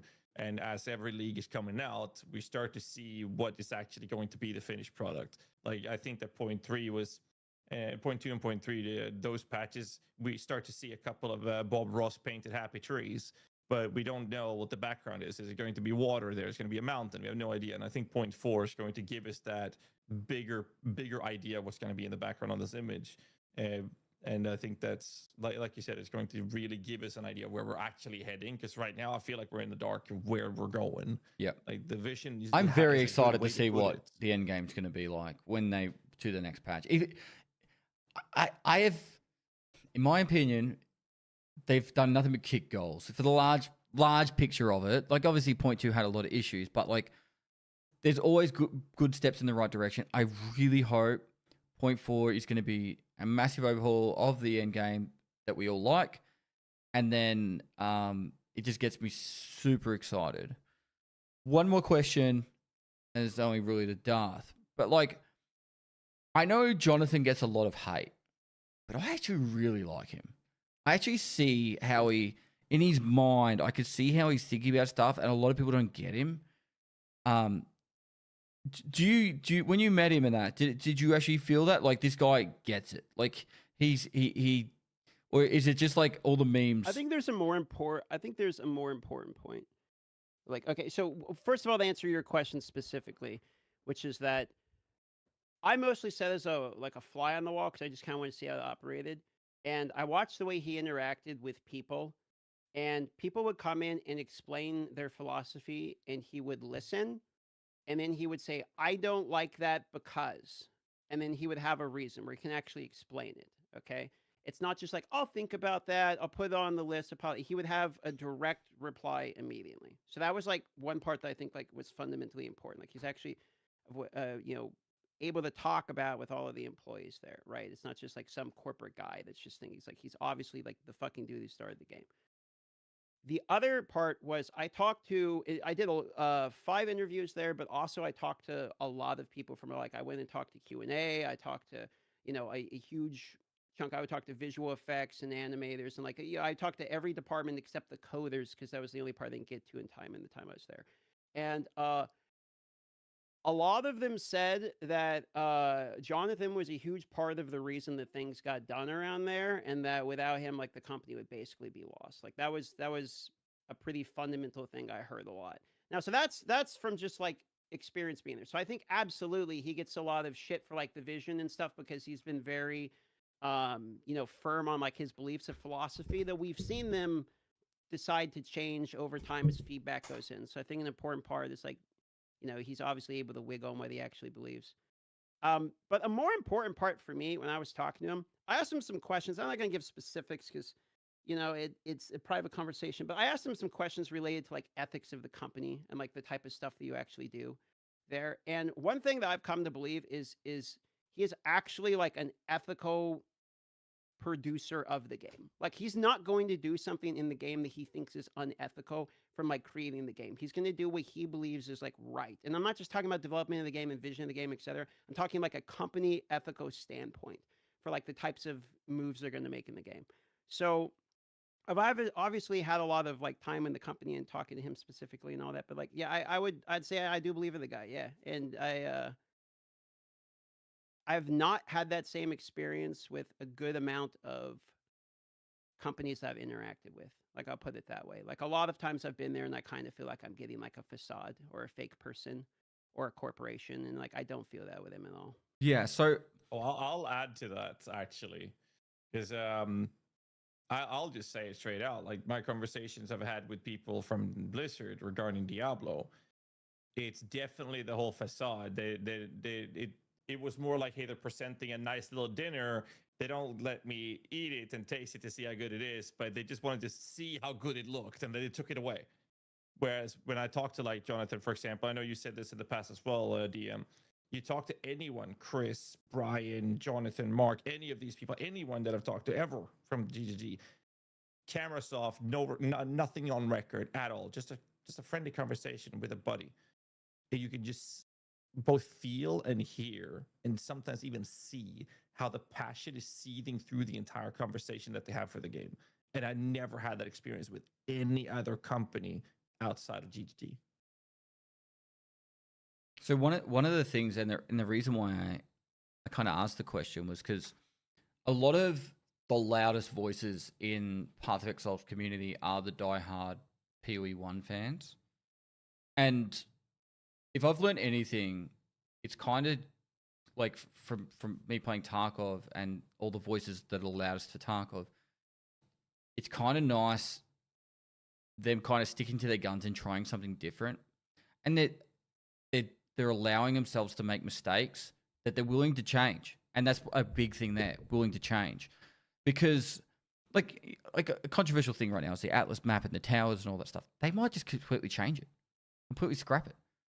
It's very potential, right? Like there's very high potential in them doing that. If they give it a go, they try something different.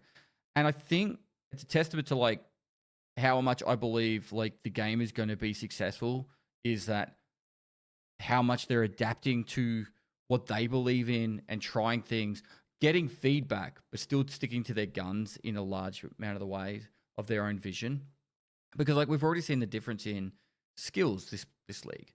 Whereas like last league, like I know there's still probably skill sets are still to be developed, but like pretty much everyone was lightning arrow, lightning spear, or EDC, right? This one we're already starting to see a lot more variety, and it's going to become vaster and wider, and not just because of support gems, but like having multiple of the same support gems. Like they're changing it up, they're trying different things, and I don't know. I'm very hopeful and optimistic for the future of Path of Exile 2. I'm right there with you. Yeah. Any final closings? Otherwise, I'll let you DM wrap it up.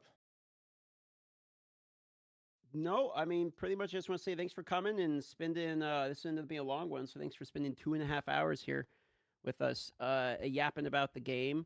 And thanks also for, kind of teaching me a bit of EFT and welcoming me into that game when I was going into the blind experience of that. You were very friendly and welcoming with that, so I appreciate that also. No, I think the majority of content creators are a bit lonely, and it's nice to be able to talk to people. So thank you for having me for starters. And you guys ever have any Tarkov questions or just questions in general, feel free to always message me. And it's been a real pleasure. I haven't done actually a podcast in probably a year. Since I had a kid, it's like life's just like busy. But yeah, it's my pleasure. Thank you for having me.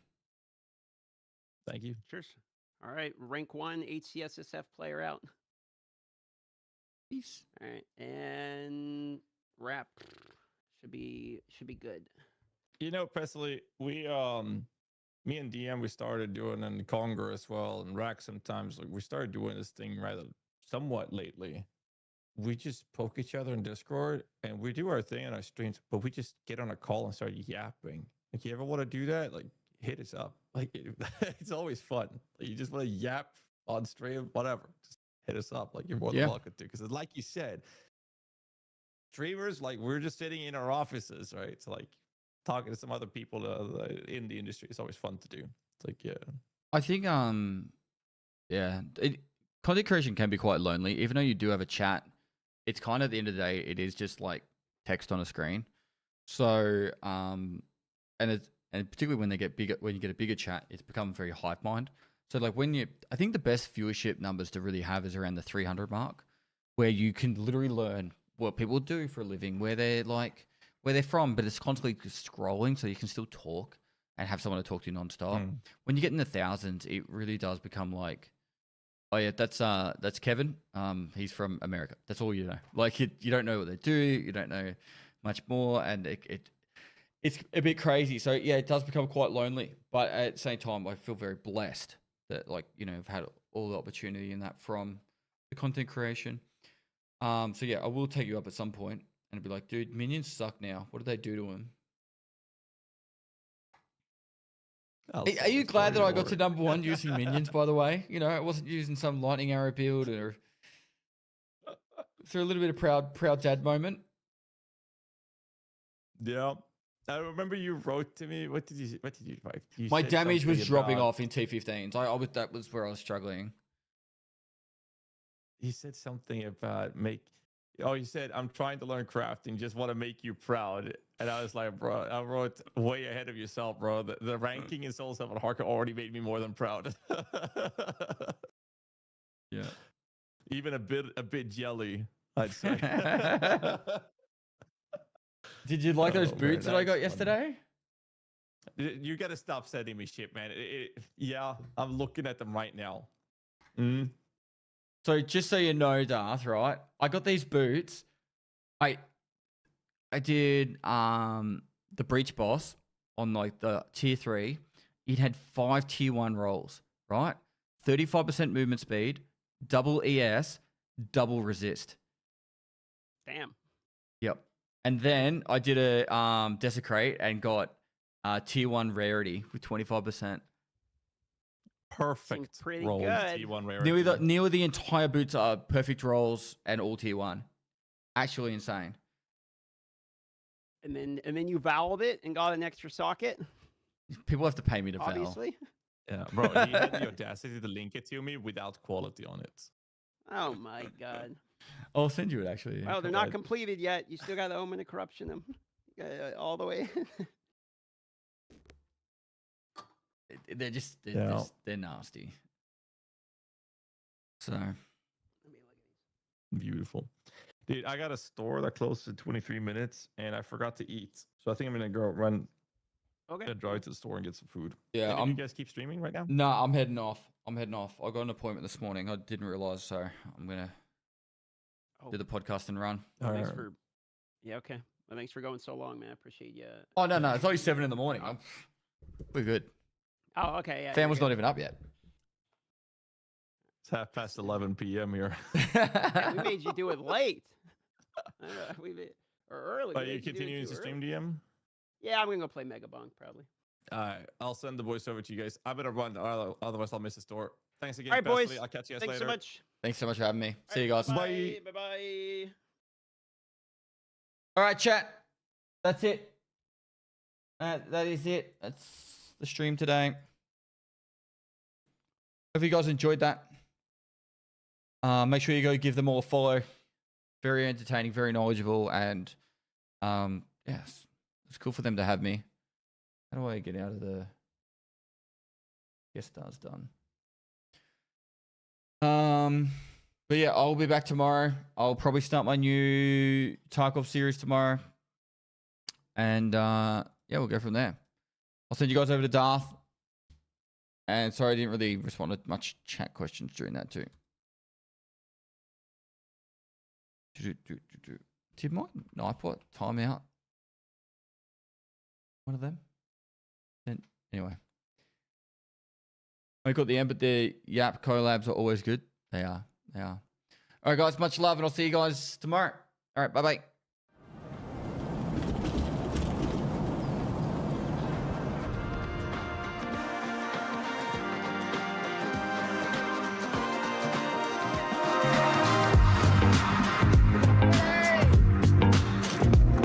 Number 2 squid.